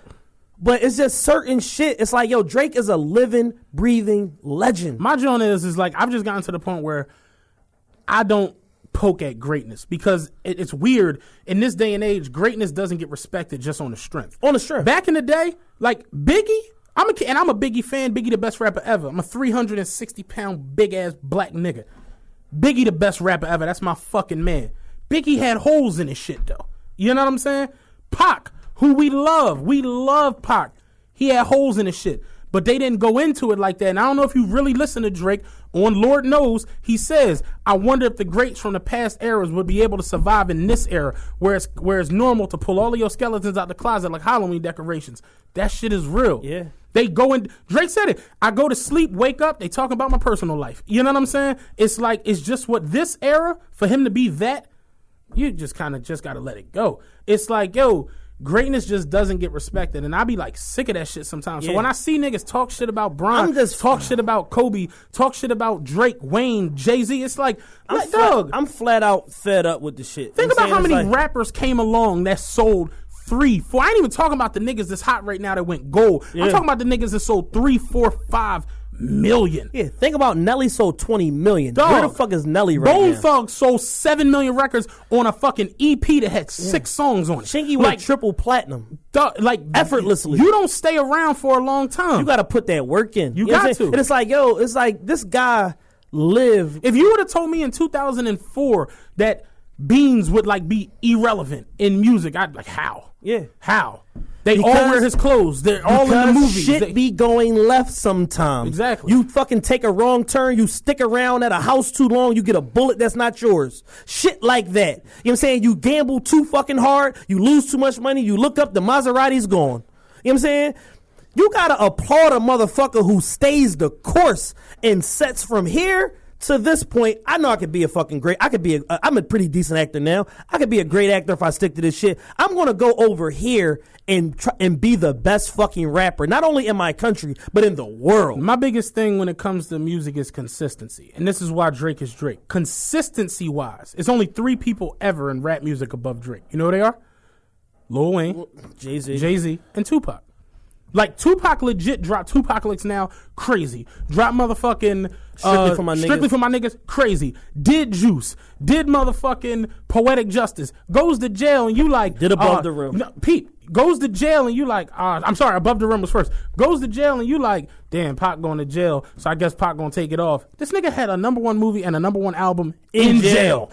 Poetic Justice and Me Against the World while he was in jail. Gets out of jail, All Eyes on Me, Machiavelli. You're like, Jesus Christ. Gets killed. You like, Pac done. This nigga more consistent than niggas that's alive. Yeah. Changes is one of the biggest songs in rap history. He dropped the album every 4 months, and the nigga wasn't living. It was niggas who wasn't breathing that wasn't doing, who was breathing that wasn't doing that shit. And that's what I'm saying. All of that shit that I just named, those tours, all the #1 songs, those #1 albums, that shit was in the last 2 years. Yeah, but this is after he won Grammys for Take Care and all that shit. And we ain't even talk about the album with Future. I threw that in there. Okay, what a time! Like, but that's what I'm saying. It's like consistent. Like when Lil Wayne became fucking the biggest thing on fucking earth and dropped 77 features in one fucking summer. No, that was the 77 Top features. Excuse me. So that means he did 200. Crazy. You know what he did the next year? Dropped a Carter 3 and sold 1.5 million the fucking first week. It's just, you don't stop. Like, that's what I'm saying. This is how hot Wayne was at a time and how hot Drake is now. These niggas talk shit to Jay-Z all the time, and he still come back around and do they fucking projects. You know why? Because he need the heat that they got on them. I knew Drake was something else when Rick Ross dissed the shit out of him and Jay dissed the shit out of him. And then, like you said, they wasn't paper cuts. They wasn't untied shoelaces. Let's do this. I said this on Twitter. Color Money by Rick Ross is one of the best songs I heard in the last 5 years. Color Money was great. The rest of the album stunk. A fantastic fucking record surrounded by dog shit. But a fantastic record. Perfect beat. Perfect flow. The shit that he's saying, he talking slick, all of that shit. He's in full Rick Ross boss mode. It didn't fucking matter. It didn't leave a scratch, let alone a dent. Real quick, can we do this? Take a second from this More Life shit, and I said it in the ride up here. I hate the fact that More Life dropped yesterday because it's going to overshadow how good Rick Ross' new album is. Rick Ross' album is excellent. Rick Ross' new album is fucking phenomenal. Apple of My Eye with Raphael Sadiq. Crazy. Yo, I said it. Santorini You put Raphael Grease. Sadiq on your song, it's a hit. Santorini Grease, the second song on the album. Probably some of the best rapping I heard in 10 years. Like, the fucking, the baby diss. Crazy. This is how crazy that is, though.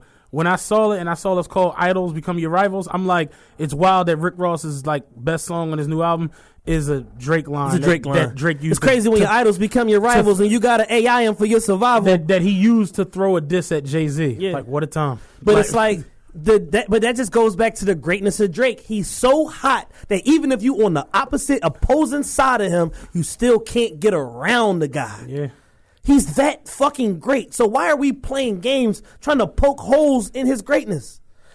How you let the kid fighting ghostwriting rumors turn you to a ghost? We ain't seen Pusha T in about a year now. You know what I'm saying? Pusha T has so much to say for 5 years about Drake. All of a sudden, Drake finally shoot back. Where is Pusha T? I'm running Good Music. Who gives a fuck? Who's even signed to Good Music at this point? I think somebody's over there. Sean and Designer. Sean's over there, yeah. And that's it. What the fuck are you doing that you can't rap against a guy that you've been poking for 5 years? He finally said something about you and you took the 8th grade girl route. He ain't talking to me. Hey. he ain't talking to me, girlfriend. But this is what I say, though, when it comes to a lot of these other dudes. Like, pretty much everybody Kendrick named in that song. J. Cole, Big Crit, Wale, Pusha T, Meek Mill, A$AP Rocky, Drake, Big Sean, Jay Electron, Tyler, Mac Miller. This is y'all fault.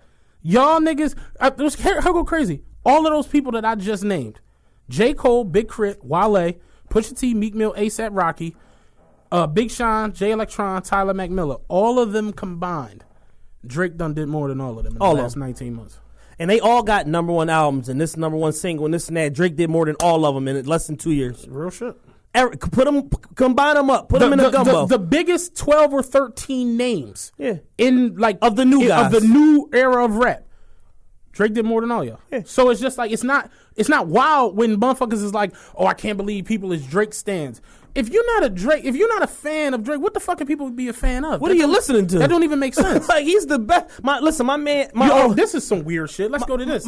Real quick. My man Esco, around 2006, 2007, when Drake first started coming out, the mixtape before So Far Gone, I give it to him. He's like, man, I can't fuck with that shit. I ain't really with it. So slowly over the years, Stay Scheming come out. This record come out. Finally, yesterday, he texts me and says, I'm a fucking I quit. You know what I'm saying? I gotta reorganize my top 10. It's too much. I've had Drake in my top 10 for the last couple years. He like, it's too much. And this is a Drake hater who absolutely wanted nothing to do with him. He's like, it's too much, man. Like, he's better than everybody. He loved Pusha T. That's his favorite rapper. He said he's better than all of these niggas. Yeah, easily. All of them. Here's the crazy part. When I first heard Drake, I told you So Far Gone. This is the shit we talking about on the way up here. Motherfuckers like, oh, Drake sing too much. It's like, yo, bro, he's a singer. Been singing from day one. So you know. Like, the first time I heard Drake was on So Far Gone. Yeah. And you know how the first track on there starts? I'm trying to do it all tonight. I got plans. The nigga was singing. Yeah. Houston, Atlanta, Vegas. He has a song on there where him and Lloyd are literally trying to out-sing each other. Like, the nigga's a singer. I didn't even know the nigga rap till I heard the Shorty, You My Everything. That shit. So, you look fast forward. The first album comes out. He's singing. Take Care comes out, he's singing. You know, first single off of Thank Me Later was You Better Find Your Love. Yeah. He been doing this. This is what he do. So motherfuckers is like, oh man, I don't want to hear that singing shit. It's like, well, put on MOP and then stop complaining. Put on Bus a Bus, greatest hits. It's like, yo, like, understand, when I want to listen to this or that, like, I always told you, when I want to listen to some stories, some poetic shit, I'm going to put on Nas. I know what I'm getting when I put on Nas. Exactly. But when I put on Drake, I know what I'm getting when I put on Drake. I know what I'm getting when I put on Wayne, Hove, Pac, Meek, Busta, whoever. It just makes absolutely no sense that motherfuckers can get this mad over this shit. Excuse me, that people are fans of this shit. It just doesn't make any fucking sense.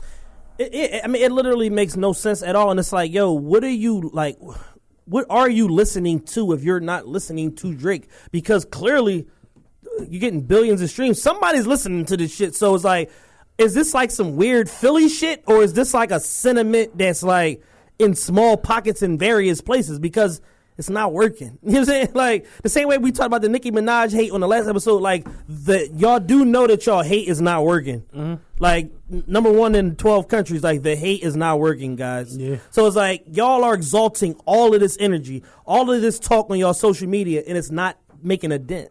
Yeah. It's not making it's not a fly on the windshield. It's like not nothing. Your favorite rappers are saying shit, and it's not making a dent. So what do you think you're going to do? Are you going to spark the revolution that upends fucking Drake? Girl, shit.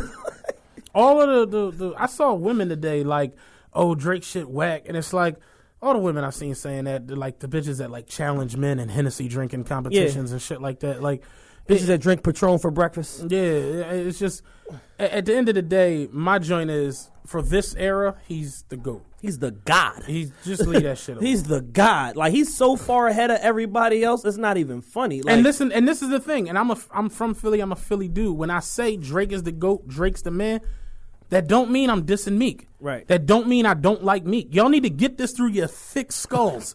You can be fans of multiple people. You know what I'm saying? Y'all have this thing, again, y'all weird. Y'all mistake preference for hate. It's not the same thing. You understand what I'm saying? I prefer iPhone. I don't hate Samsung. I do. Yeah, that's y'all. You know what I'm saying? I don't hate anything. I hate Samsung. It's like I prefer, if you got green text messages, don't text me. Like, I prefer an Apple fucking computer, a MacBook. I don't dislike fucking Dell. They cool, you know. But they get the job done. Yeah, it's like, but that's where it is. It's like nowadays, if you say you like this, the opposition, you hate it, you hating it. It's like, no, that's not it. Right. But you have to understand something. I played DC4 like every day when it first came out. I was loving DC4. When I heard They Know the Difference, I'm like, yo, this is cool. I fucking like DC4. I love Dreams Worth More Than Money, front to back. Specifically that joint with Bangladesh with Swiss on the hook. Yeah. And I love DC4. But Meek do a lot of shit outside of the confines of recording in that booth that kind of make you go like, what are you doing, man? You know what I'm saying? Like, you don't see Drake and nobody comments arguing with nobody. You know what I'm saying? The example I gave Matt was this. You know the horrible shit they say about Beyonce? They said that Beyonce didn't mother her children, that it was a fucking surrogate mother, and she faked her pregnancy. Like, if you can stand up under that type of pressure, and put on a great show and not say nothing to nobody because you don't see none of these peasant motherfuckers, Meek, you can get over somebody saying that you performed in front of 2,300 people, my nigga. You know what I'm saying? Like, you ain't gotta, like, certain shit is just like, fuck that, I'm gonna go make 10 hot records. You know what I'm saying? I'm gonna show these motherfuckers. You gotta make yourself so hot and so undeniable that they gotta, even if they hate you, they gotta fuck with you. You know what I'm saying? And it's just like, yo, you just... But like I said, I feel like people nowadays have this weird thing where they mix up preference and hate, and they get the two combined, and it's just like, nah. Like, the podcast hate shit, it's like, you didn't tell me that there were better podcasts or podcasts you'd rather listen to. You just said, oh, y'all podcast is whack. Right. That's hate. But when I tell you, yo, Drake my favorite artist, Wayne's in my top 5... Wayne is definitely in my top 5. This is the crazy part. Motherfuckers will tell me, oh, I'm a Jay-Z hater. And I'll be like, how? He in my top 5. Right. Because I didn't put him number 1. Yeah. I say Biggie. I say Nas. You don't got... Yo, why you always hate on Hove? dog, he in my top 5 rappers of all time. Right. That's not hate. But I prefer Nas and Biggie. Biggie smoked them every song they ever did together. Motherfuckers get it fucked up so bad. As far as natural ability goes, none of these niggas can't touch Biggie. It's Biggie and then it's a chasm in between the rest of these guys. Bro, and Nas a phenomenal rapper. Phenomenal. And it's a chasm between him and Biggie. If you get a chance, it's on YouTube, I was telling you, Nas is a clip of him explaining why Nas was supposed to be on Gimme the Loot. And they asked Nas, like, what happened? And he's like, yo, I'm in the studio with Biggie. He's like, I'm trying to catch the beat. He's like, I'm writing, but can't really figure out how I'm going to flow on it. He's like, I look over, Biggie smoking an L playing a video game. He like, oh, what, you already wrote your verse? Said Biggie looked at him and was like, no, I don't write. I'm waiting on you. When you ready, we hop in the booth, though. Playing the Genesis, playing Sonic the Hedgehog. Like, man, I'm done, nigga. Time to hit the showers. You know what I'm saying? What game tell Beans? It's a 5-hour flight. Get your ass in the shower. It's over, motherfucker. You know what I'm saying? I'm going home. Fuck this. Ain't nobody got time to be getting washed on those songs like that. So if we want to recap everything and get to a synopsis of what oh, yeah, one last thing. Ross want to be cool with Drake again. Oh, yeah. Summer 17, Idols rivals, keep it a telling Meek he shouldn't have beef with Drake. He want to be friends again. I'm going to keep it a bean, dog. Drake gave Ross some of like his biggest hits. Stay Scheming, Aston Martin Music. What else? Lord Knows. Fucking, they got something else too. Oh, Fed Up on the Khaled album. Like, they was on some huge tracks together. And it's just, my joint is this. It's so many petty beefs in rap now that it kind of fucks it up for us. Yeah, and then the fact that we cheats the fans. And then the fact that we live in this era where you got to pick one. You can't be a fan of Dolph and Gotti. Like, why the fuck not? Meanwhile, I was playing Dolph all week and Gotti was at Vanity last night. You know what I'm saying? Like, it's like you but understand though, at the end of the day, the fans don't get to see Biggie and Jay-Z, Brooklyn's Finest no more. They don't get to see that. They don't get to see scenarios the way that, you know what I'm saying? Because the motherfuckers ain't cool. Think about how crazy Reservoir Dogs was. Yeah. The Lox niggas said they just came back from a flight. Jay-Z was like, yo, come into the studio. I got this nigga I want y'all to hear. They came up there, heard Beans. They was like, yo, let's do a track. Cut the Reservoir Dogs beat on, Sauce Money, Beans, Lox, Jay-Z. Right. Legendary. Right. You don't get that no more because these motherfuckers just can't be in the same room with each other. Like the last dope like posse cut was like Swagger Like Us, and I think the consensus is that record stunk. My mic just went dead. Did yours? I don't think so. But yeah, like the last like dope record with like a bunch of big artists on it was like Swagger Like Us, and I think the consensus is like that's kind of like that record aged like fucking old milk. You know what I'm saying? Like nobody. I didn't really like it when it came out. I mean, it was a moment. I personally think that what was the joint on Rick Ross Triller album? Luxury Text. That was a good ass. Wayne song. went crazy on that shit. Berserk. Wayne I like went Jeezy too. Jeezy, I just it's what's crazy. I don't know who said it. It might have been you. It might have been somebody said it that TM 101 shook up rap. I retweeted that on Twitter. When I saw that, my because I didn't like Jeezy at first. I hated Jeezy. He said I can talk about the game like John Madden because I've played in the game like John Madden. I said I'm good on this fucking guy. But like I said to myself, it's only a handful of albums that shook up rap. You know what I mean? Yeah. Like Paid in Full, Straight Outta Compton, Illmatic, Ready to Die, It's Dark as Hell is Hot, Machiavelli. I was gonna say All Eyes on Me. All Eyes on Me also. Pac got multiple. Volume 2, Jay-Z, and then I got to like the newer school shit, and I'm like, damn, yeah, TM 101. Jeezy got 2. TM 101 and the Recession. I told him the Recession was great. Shook shit up like a Yahtzee board. The Recession was great. Because the whole thing with TM 101 is it shows you. Out of all my rappers in 08, he had the best. And I thought Paper Trail was all that. But like I had the Carter 4, the Carter 3, Trilla, Paper Trail, and then the Recession. The only album that I played more that year was 808s and Heartbreak. Yeah. But the Recession out of the rappers, that was the best shit of 08. Like the album. Recession was nuts. So I mean the whole thing about TM 101 is Jeezy is almost very vulnerable in a way of showing you like, I really can't rap, but I'm going to talk my shit anyway. And I got the best beats that you ever heard from a nigga from the South to date. You know You know what I'm saying? On this particular, at that point in 2005, those was the craziest, most out of space, dark, demonic sounding tracks we ever heard anybody from the South when he was on, I can't remember what podcast he was on. I want to say Drink Champs. It was either Drink Champs or Tax Zone. Or Tax. It was one of them. But he was talking about when he first did the Boys in the Hood joint with what was the Jody Breeze and all them, and he was like, I'm in there and like, these niggas is rapping, so they can go in and rap in 5-10 minutes and it's done. He's like, and it's taking me half hour, 40 minutes. Like, what the fuck is he doing in there? Da-da-da. He's like, but when they first played the finish edit and they cut, if the shit ain't lock it up, bring it back. Bring it back. When I heard that shit gave me chill bump. He said all of them in the studio was like, all of them was looking like, oh shit, this is something. This is some different shit. Yeah. If it's taking too long to lock up, bring it back. Yeah. You move slow anyway. Bring a stag. You know what I'm saying? Like I said, oh my God, what is this? And it was crazy because when 101 came out, I just was like, no. I was too dug in with Biggie, Nas. I was like, I'm not. That's kind of when it started to turn. The rap game started to turn. And like I went back, and now 101 is like, it might be in like my top 20, 25. It's in my like top 12 rap albums like ever. I'll take it over a lot of different rap, and it's just.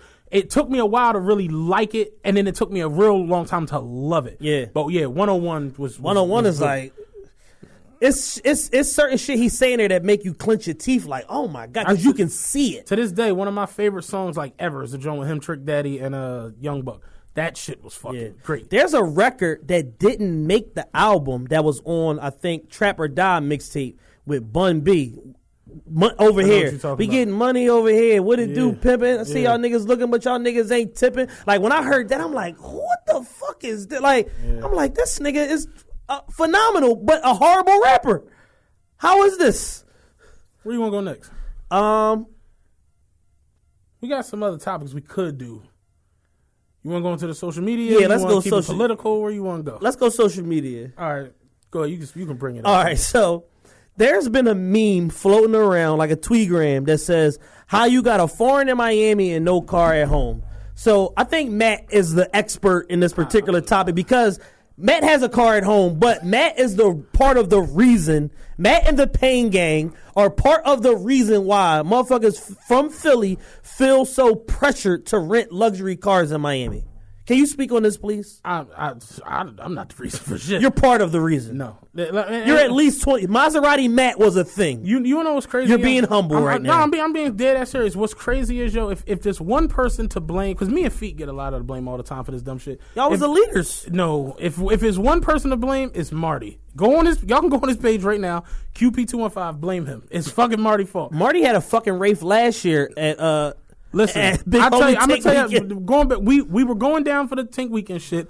We was going to rent some cars. We was going to be normal as shit. I swear to God. Feek was like, "Yo, I'm gonna rent a 6 Series. It's like $300 a day." I'm a big nigga. I'm like, they got trucks and they like.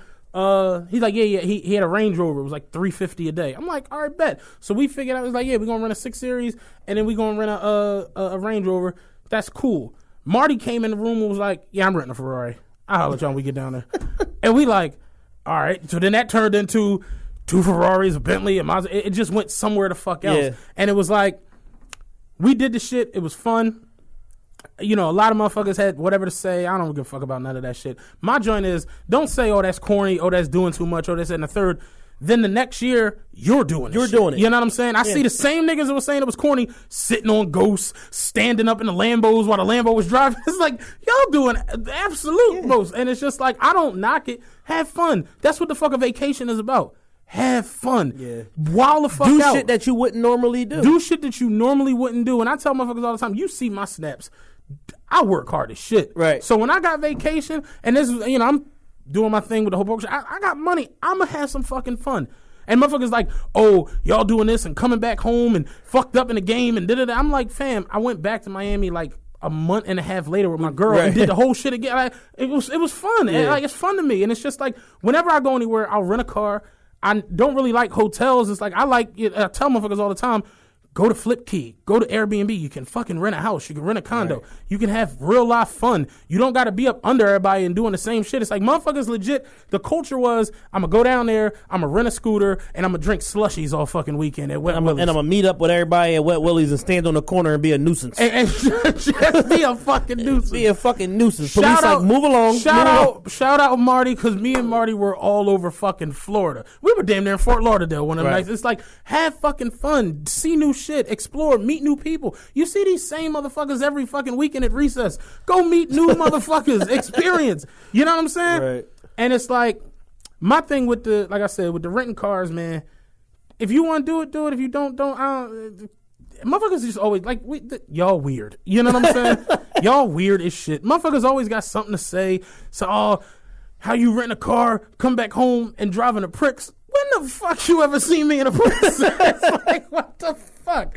You can't have fun. You can't do anything without a motherfucker having his 2 cents to throw in. And it's like, this shit that we do here, we talk about pop culture. It's like we say, they signed up for that. We didn't sign up for that. Right. We fucking work. You know what I'm saying? We having fucking fun. It's like, what the fuck? So that's my whole take on it, man. It's like, go ahead, have your fun, rent your cars, do whatever. My thing is like, now it has gotten a little, like, to where that's all it's kind of about. It's all it's about. All it's kind of about is like shitting on the next person. Like, it's funny. You went last year. I went last year. Had a horrible time. Had a horrible fucking time. Chad texted me like, yo, man, the niggas. Matt was like, yo, don't go, man. Like, Matt told me the whole time. He's like, yeah, I'm cool on that shit. I'm not going. And I'm like, nah, I'm going to go, man. I'm going to go. You know, I'm hyped. Little Philly dick suckers is going, whatever like that. Blah, blah, blah. It was a nightmare. Chad hit me like, yo, niggas is trying to bring the rentals on the beach. Like, niggas like was not. Like, it's a beach like, party. It was like, yo, nigga, do you see me? Because I'm over here. If you didn't see me, I'm going to go around the block and come back, nigga. Look at me then. You know what I'm saying? My whole thing with it, when it comes down to it, is like I said, I'm a positive dude. I like having fun. I'm all for that. If you can be positive, I'm not a negative. I hate negative motherfuckers. You know, it's motherfuckers out here. This is the crazy part. We went down, we rented the mansion. It was 6 people. You know what I'm saying? That y'all know who we was. We rented the house. And we was like, yo, we going to have a house party. The chick who we rented the house from was like, yeah, you can have a little get-together of 30 people. I'm like, bet, no problem. It's 6 of us. We all invite 4 or 5 people. Right. You know, nice little get-together. We got grill, pool, all that. Nigga, I got to the end of the line at work. I seen flyers. It was a flyer. I'm like, what the fuck is going on? Team Good Times and Pain Gang. It was 1,200 people at that fucking house. This shit was nuts.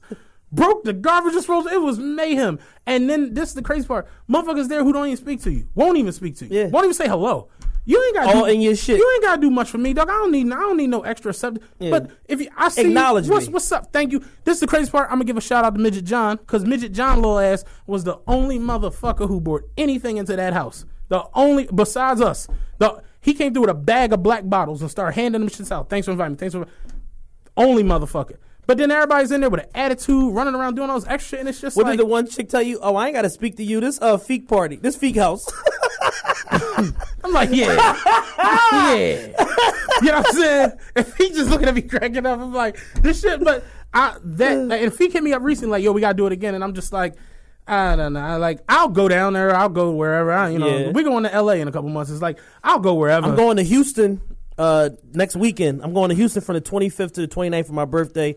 I'm going to the renting a car. Y'all see what it is when I get down there. Fuck FYM. Fuck y'all motherfuckers. Yeah, and I'm staying downtown by the Galleria, and I'm going to the Rockets and the Warriors got a game on Tuesday the 28th. And I'm going to the game. Give me some scalp tickets, sit on the wood, and tell y'all how poor y'all is. Real shit. Look forward to my Instagram posts. Yeah, you know what I mean? Bitches. That's what it's about, though. Have fucking fun. Yeah. But the shit, the experience of it all was just funny, like switching up all the cars and acting a fucking fool. And that's why I tell motherfuckers, if you're going to do it like that. Right. Don't go down there and 3-4 of y'all rent a car. No, everybody rent some shit and just have fun. Switch up, hop in this, hop in that. The shit was retarded. And it was funny, though, because remember I hit you, and because the backlash. Yeah. Like my man hit me and was like, yo, the whole Twitter, the whole Instagram is going. And I hit you and I'm like, do it look that bad? And Chad was like, yeah. It kind of looks bad. It's kind of I was like, I like it, but I was like, I get why motherfuckers is like, Like, it's kind of a bad look. But it's like, nah, man, have fucking fun. Do whatever the fuck you want to do. We've been friends a long time. Yo, man. Real shit. It's like, I tell motherfuckers all the time, man, If you go down there and rent some shit, make sure you got Ultralight Beam on your playlist. Right. Put that shit on and have fucking fun, man. Motherfuckers is gonna be down there renting a whole bunch of shit again in a couple weeks. I think it is. Y'all got a spaceship. y'all got that new 2018 spaceship. I remember the nigga. He got a Bugatti that he rent for $25,000 a day. Oh shit! And I remember he was like, "Y'all fuck with y'all because just how the way y'all came through." He's like, "I'll give y'all the Gotti for $10,000." And Feek looked at me, he was like, $5,000 a piece. I'm like, nah, nigga, man. no. Like, nah, man. You know what I'm saying? Nigga, no. The fucking deductible was probably $1 on this job. Yo, crazy though. $25,000 a day for a fucking Bugatti. Wow. You know what I'm saying? Y'all. Give y'all the Gotti 60% off. Yeah. You know what I'm saying? But it's the I didn't understand that whole shit with it was just weird. Y'all weird. It's weird. Have your fucking fun, man. What else happened with social media this week? I saw some other shit you had put in there. There was a post. It was ladies, would you rather have a rich cheater or a poor faithful man? I just found that shit fucking hilarious. It's kind of weird. And my whole thing was, rich or poor, a man gonna be a motherfucking man. You're still gonna get cheated on. But you know what I'm saying? At least if the nigga got a bag, you know what I'm saying, you're gonna get cheated on and you're gonna get some gifts. A poor nigga just gonna stand there and look at you and say, what the fuck you want from me? I seen chicks posting this shit like, I'll take a rich cheater over a faithful man because at least if he break my heart, he can break it in Dubai. Y'all bitches ain't been to Dubai. Y'all bitches ain't been down Block. What the fuck you talking about? Dubai. Get the fuck out of here. Oh, shit. Let me open this goddamn folder. All right. We are in the Ash Chad folder. We got some joints. Top 5 requests. Okay. Y'all didn't do top 5 comedians, and we damn sure did. We damn sure didn't. Crazy. To me, Richard Pryor and Eddie Murphy is tied for number 1. Richard Pryor is not from my era, but I've seen like all his specials. Richard Pryor, fantastic comedian. Richard Pryor, Eddie Murphy, Dave Chappelle, Martin Lawrence. Who else? Bill Burr. And I'm gonna probably say Jimmy Kimmel. Jimmy Kimmel funny as shit, man. Chris Rock is my number 1. I can't say Richard Pryor and Eddie Murphy. Again, this goes back to me when I always talk about Bill Russell and Will. Like, I just didn't. I saw the specials. I saw Eddie Murphy Raw. I saw Delirious. You know, Eddie Murphy's movie run. I'm gonna probably put Eddie at my number 2. Eddie's the reason. I'm gonna probably put Eddie at my number 2. If I could see any, like, Chris Rock's about to do another stand-up. I want to see that. You know what I'm saying? If it's one person I want to see, I got one chance to see one show, I want to see Chris Rock. I didn't see enough of Richard Pryor. Yeah, I respect him, who he is, what he did, but at the end of the day, my man who I'm going to say at number 3, I got Chris Rock at number 1, Eddie Murphy at number 2. My man at number 3 was writing for Richard Pryor, Paul Mooney. I fucking love Paul Mooney's stand-ups, crack me the fuck up. Chris Rock, Eddie Murphy, Paul Mooney, Dave Chappelle. I'm a rep for the big niggas, man. Give me Bruce. Fuck it. You know what I'm saying? And honorable mention, Neil Brennan, who's Chappelle's writing partner, and Patrice O'Neal. Hilarious. Yo, Patrice, put Patrice up there with Bruce.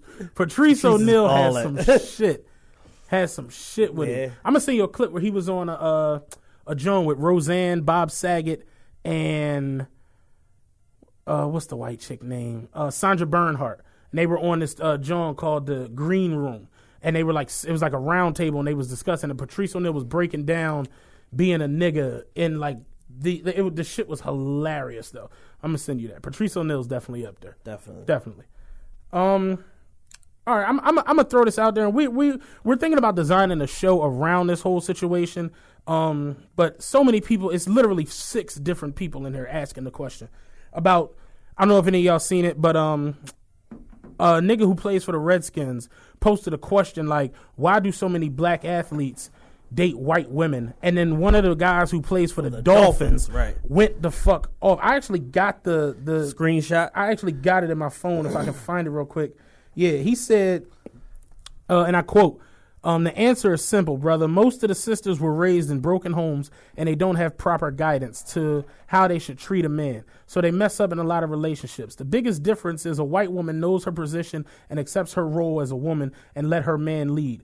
Black women believe it's 50-50 and you have to be uneducated to even think such a thing. Black women are stubborn, closed-minded, and always want to argue and be the boss. Men don't like that shit, especially if you're successful. Young black athletes are looking for a woman to submit, do their part, and they handle the business. Men need peace of mind, and they don't get that with black women. Let's just leave it as it is. The biggest problem with some of them is that they can never take responsibilities for their actions. They hate to admit when they're wrong, and you can never get better at anything unless you admit your fears and mistakes. How would I be a better football player if I'm not coachable? Black women are flat out not coachable. Let's put it that way. Let me say this real quick before you start. Nigga, how dare you? Like, as if your mom ain't black. As if your grandma ain't black. As if Beyonce ain't black. Right. How fucking dare you? As if Ashanti ain't black. Real shit. How dare you? That's just a wild ass. We could go on for 4 hours with that. That's what I'm saying. We're thinking about doing a show next week. I told you I'm going to get Carl back up here and we can go deeper into that. But people keep asking us, like, you know, our whole takes. I mean, my whole thing is just like, I love black women. I don't really fuck with white women like that. I joke all the time saying that ultimately, like, I want a white woman, but I also tweeted yesterday and said, you know, I want to have a white girlfriend so I can cheat on her 200 times, reparations for slavery. Yeah, so I mean, just, you know, just overall as a thing, like, I just love black women, light skin, brown skin, dark skin, whatever the case may be. Y'all definitely, you know, are flawed. Y'all have y'all faults, but so do I. You know what I'm saying? And so do us as black men, and like, and ultimately as black men, we need to be more understanding and coddle these young black women earlier in life. Be a father, be an uncle, be a big brother. Really be involved in these young black women's lives, so that if that stereotype does exist and a headache and this and that, all right, do something as a man to help the next generation be less of that, or not be bitter, or not have a chip on their shoulder. But it also goes back to understanding the why of it all, of why they feel this way, because black men and men in general don't value black women the way that they should be valued. No. You know what I'm saying? It's like they looked at as sex objects and pains in the asses and this and that, but it's like, all right, how did we get to that point? You know what I'm saying? To even be trying to put some sort of like overall stereotype on them is like, all right, well, what are the factors that led to this? Like, the angry black one, all right, what factors led to this? Fucking sold into slavery, fucking sex slave, used to procreate, raped, beaten, battered, bruised, man fucking separated from the family via drugs, jail, alcohol, other things. You know what I'm saying? It's like, it's a lot of psychological factors that go into this shit. Like, black women, much like a lot of black men, are suffering from post-traumatic stress disorder. Like, you know what I'm saying? So it's like, yo, we should do more collectively as far as building up each other. Black women building up black men, and black men building up black women. Next week a little deeper, we kind of got a mentality. It's like, when you get successful, get away from niggas. That's the way they train us to do it. It's like the Fresh Prince syndrome. It's programming. You know what I'm saying? Will was going to die if he stayed in West Philly. Yeah. That's kind of what they were telling you. He had to go to Bel Air to live a better life and all that. So it's like, that's kind of the mentality. Like, I'm doing good. Like I told you, I think it's pathetic. I was watching the football. Seattle was playing the Falcons in the playoffs. The bus pulled in with all the wives on it for Seattle. Yeah. The Seattle team is all niggas. Sierra was the only black person on the bus. I'm like, look at these motherfuckers. Every woman on the bus was white, and I'm just like, I'm not, and I got a interracial. These motherfuckers in my family is interracial couples, like married to white people. Me too. I'm 25% white. It's like, I got a white uncle now. It's like, I'm not against it. But I think it's a problem when you're literally writing off an entire section of people, especially an entire section of people that you come from. Yeah. That don't make no goddamn sense at all. Like, how do your mother feel about you saying something like that? How, if you got sisters, you got aunts, whatever, how do they feel about you jumping out the window with no parachute and saying the things that you said? People just like write off black. It's just like people I know that are mixed. All they talk about is their mixed shit. Right. Their Thai grandmother, their Asian, their Dominican cousin, their, you know, and it's like, yo, you got a whole, I told you, girl, I know she's mixed. She's half black, half Thai. I came to her house and it was this black lady. I'm like, who's this lady in the kitchen? Oh, that's my grandma. I'm like, you only show your Asian grandma on Instagram. Yeah. It's like, what? Like, you ashamed of your black grandmother? That's kind of the way we are, though. When my grandmother, my favorite person in the whole world. My father's mother, my favorite person in the whole world. Only person I know in my life that'd do anything for me. You know what I'm saying? Do you think you could be in a like a interracial relationship, like a serious one? I mean, I could. I mean, I've dated around the board. I never really dated a white girl though. Like I dated plenty Asian girls, Spanish girls, shit like that. I never really dated like a white girl before. I'm sure it could be done, but I'm just like a little like. I always had a fear. I'm a little dark skinned, you know what I'm saying? Yeah. Like I'm a little abrasive and aggressive. I always had a fear of like marrying a white woman and like she on some bullshit in the kitchen. You know what I'm saying?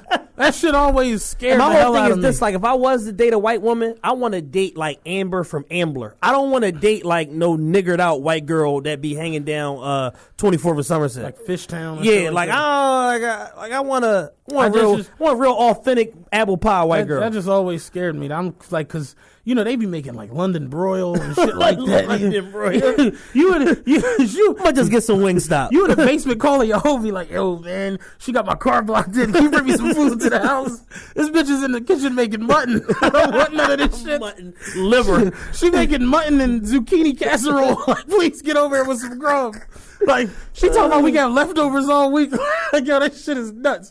Like, true story. My bus broke down in Port Richmond one day, and it was like a bar on the corner, and they had like lunch specials and shit. So let me go over here and get some fucking food. And how bad can it fucking be? So I come in, I tell the boy, I see the menu. I'm like, let me get a turkey burger. He was like, how you want it? I'm like with a bun and lettuce and shit. You know what I'm saying? What are you talking about? He was like, no, like how do you want to prepare? You want a well done medium rare? I'm like, it's turkey. I'm like, how the fuck you medium rare? I'm out. I'm out of here. I'm like, yo, y'all serving salmonella on the lunch. Salmonella is on the menu. Yo. And that's my biggest thing. And I got white friends. I joke with them all the time. It's like one of my white homies, shout out Mikey Brown. He took me to Cheesesteak John down South Philly. When I tell you I almost got arrested because I was livid down there. I come to the window. I'm like, let me get a cheesesteak, man. Salt, pepper, ketchup, like me. She's like, all that's out there. I'm like, what the fuck is it doing out here? Why isn't it back there? And she was like, yeah, you handle all that yourself. You want fried onions on your steak? I'm like, yeah. She turned around like, yeah, let me get one whiff. That's what they call it and shit down there. She literally gave me a bread, steak, and onions with cheese whiz. I'm like, what the fuck is this? So I'm like, yo, you didn't put no mayonnaise on the bread. She's like, the mayo's out there. They had a fucking like mayo packets. No, or they had the like, squeezer, like a pail of mayonnaise with a spoon. I'm like, what the fuck is that?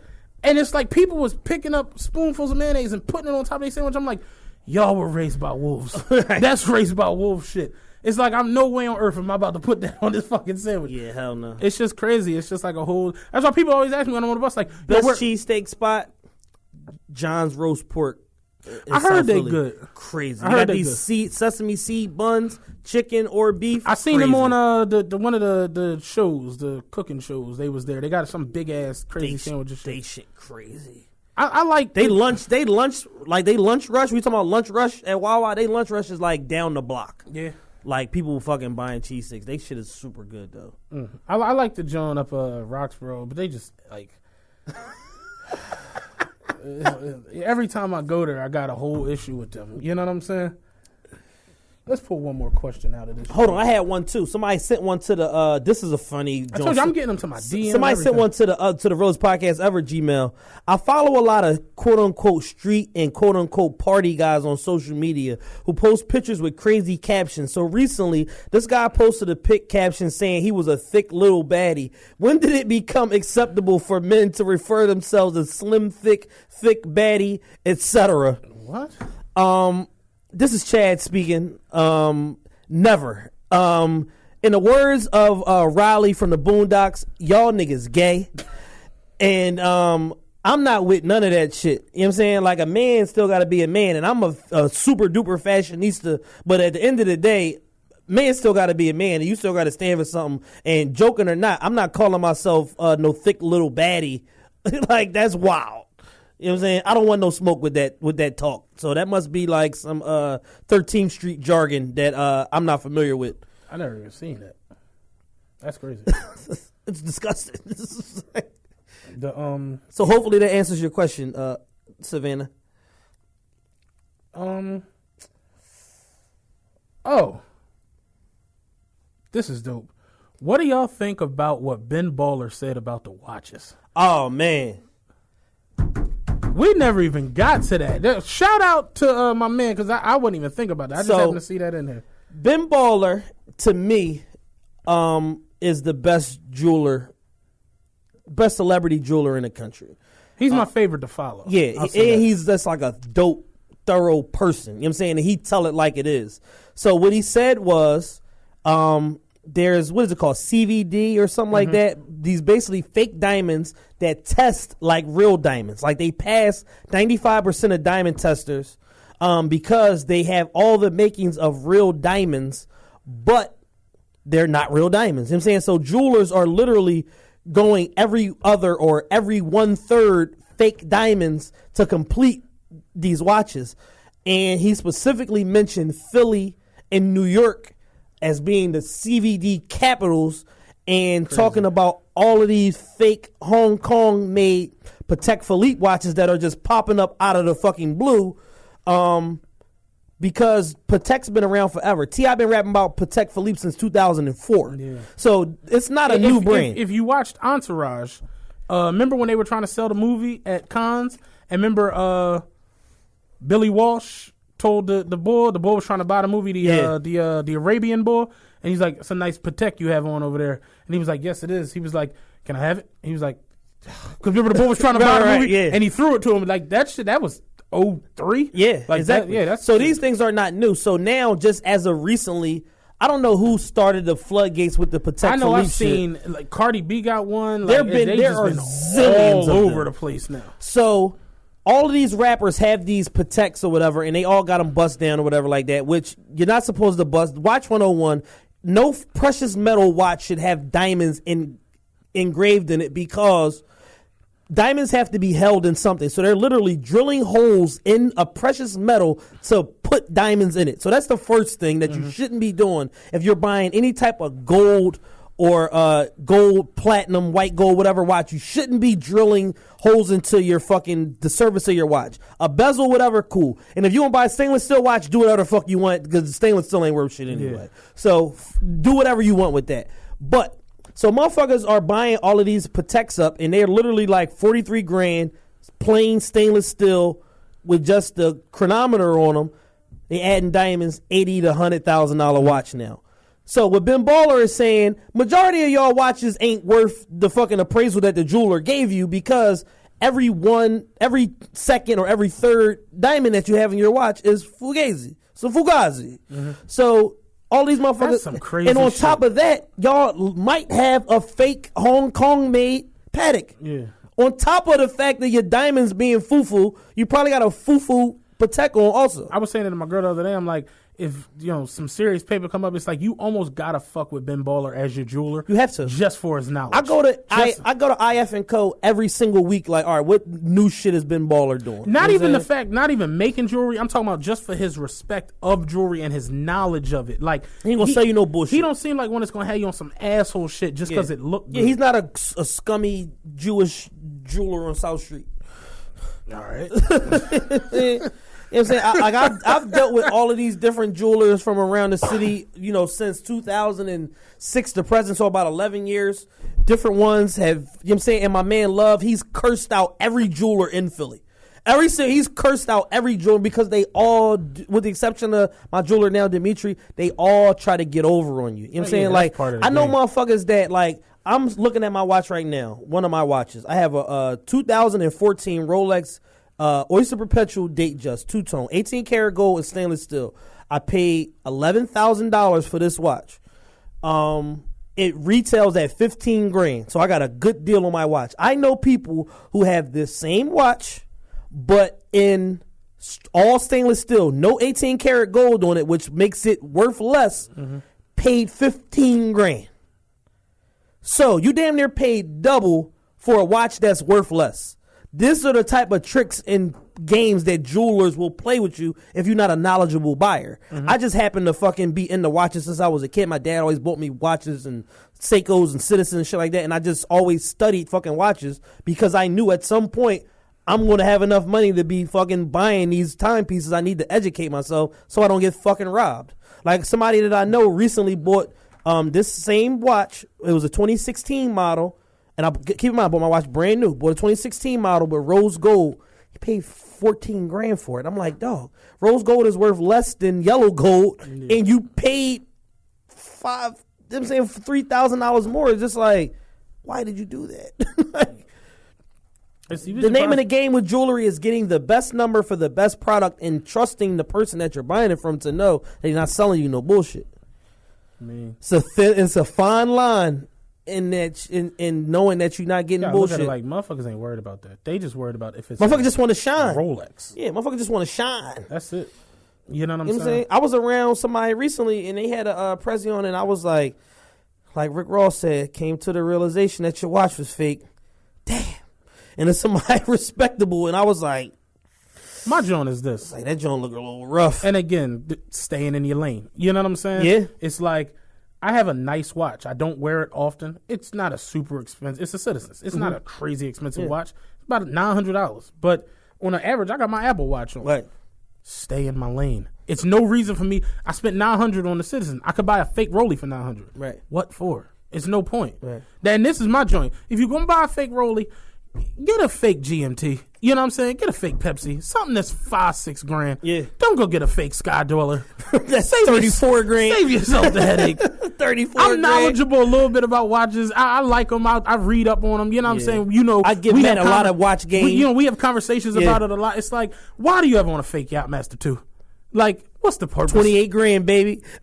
28 grand, baby. Because you having on a Sky Dweller means one of two things. Either the watch is fake or you just a dickhead. Because you live over top of the deli in a fucking efficiency. So if you don't have a popping dope phone, you don't have a real Sky Dollar on. Or you really did spend 30 grand on this and you just a dickhead because you still live over top of the deli. It's like, move out from over top of the deli. You know what I'm saying? Don't get the Sky Dweller if you got 30 grand. You understand what I'm saying? So prioritize. One way or another, you're not in your lane where you should be. And y'all weird. You know what I'm saying? Like, don't forget that. So it's just, I don't understand the fake big pieces. Like, why do you have a fake niggas, big face like what Jake is saying, niggas just be dying to floss. That's really all it come down to. You know what I'm saying? It's like, but to somebody like me, you can't fool me because I know timepieces. You know what I'm saying? It's like, yo, why would you... I just know common fucking Why sense. would you, but take it a step further, why would you spend 20,000+ on a timepiece and have no verification of its authenticity? Yeah. You don't have nothing. Like, the first thing I ask a jeweler when I'm watch shopping is, and I'm looking at something that I might like, I'm like, yo, you got a box and papers for this? If you don't, I don't even want to buy it. I'm going to give me the same one, the more expensive one that you got the paperwork for. Because if my fucking house get robbed and this thing is in here and I don't have no verification that goes to this watch, the insurance company is not paying me nothing. They're not going to take my word for it. Oh, take my word for it. I had a $6,000 Milgauss. Like, no, motherfucker, you beat. Yeah. So it's like, y'all, you can't pull the wool over my eyes. You saw the joint where the bull had the first Pepsi bezel? Remember I sent you that shit? Was a 1960? Yeah. 61? First edition. Yeah. Pepsi bezel. First edition Pepsi bezel. Paid $100 for that. $100 for the joint is worth, what was that, 85? 75 grand? Yeah, 75 to 80 grand. Crazy, right? He almost had a fucking heart attack. He thought he was going to get $1,500 for this shit. He was like, I'd have been happy with $1,500. Yeah. The dude telling him the numbers, he's like, yeah, watch like this, probably like 35, 40,000. He's like, but yours, because you have all the original paperwork. This is my joint when it come down to these watches. We saw a video where a dude got a Rolex in 1961. He had all the paperwork, all the original pieces, original box. This motherfucker had the receipt from the jeweler he bought it from in Geneva. Somehow you just bought a Sky Dweller you have 20 days ago, and then you have nothing. Somehow your paperwork is misplaced. I don't be keeping up with that shit, bro. Fuck you up for me. I don't be keeping up with that shit, bro. You know what I'm saying? You ask me all this bullshit. You see me, nigga. Yeah, I do. I see his shit ticking too. It's been another dope one. Hold on, before we get out of here, we got to tell this quick story about Just. Oh yeah, so Just our producer Just had a run-in with a deaf goon the other day, and it was snow makes people crazy. Just parked in his neighbor's spot.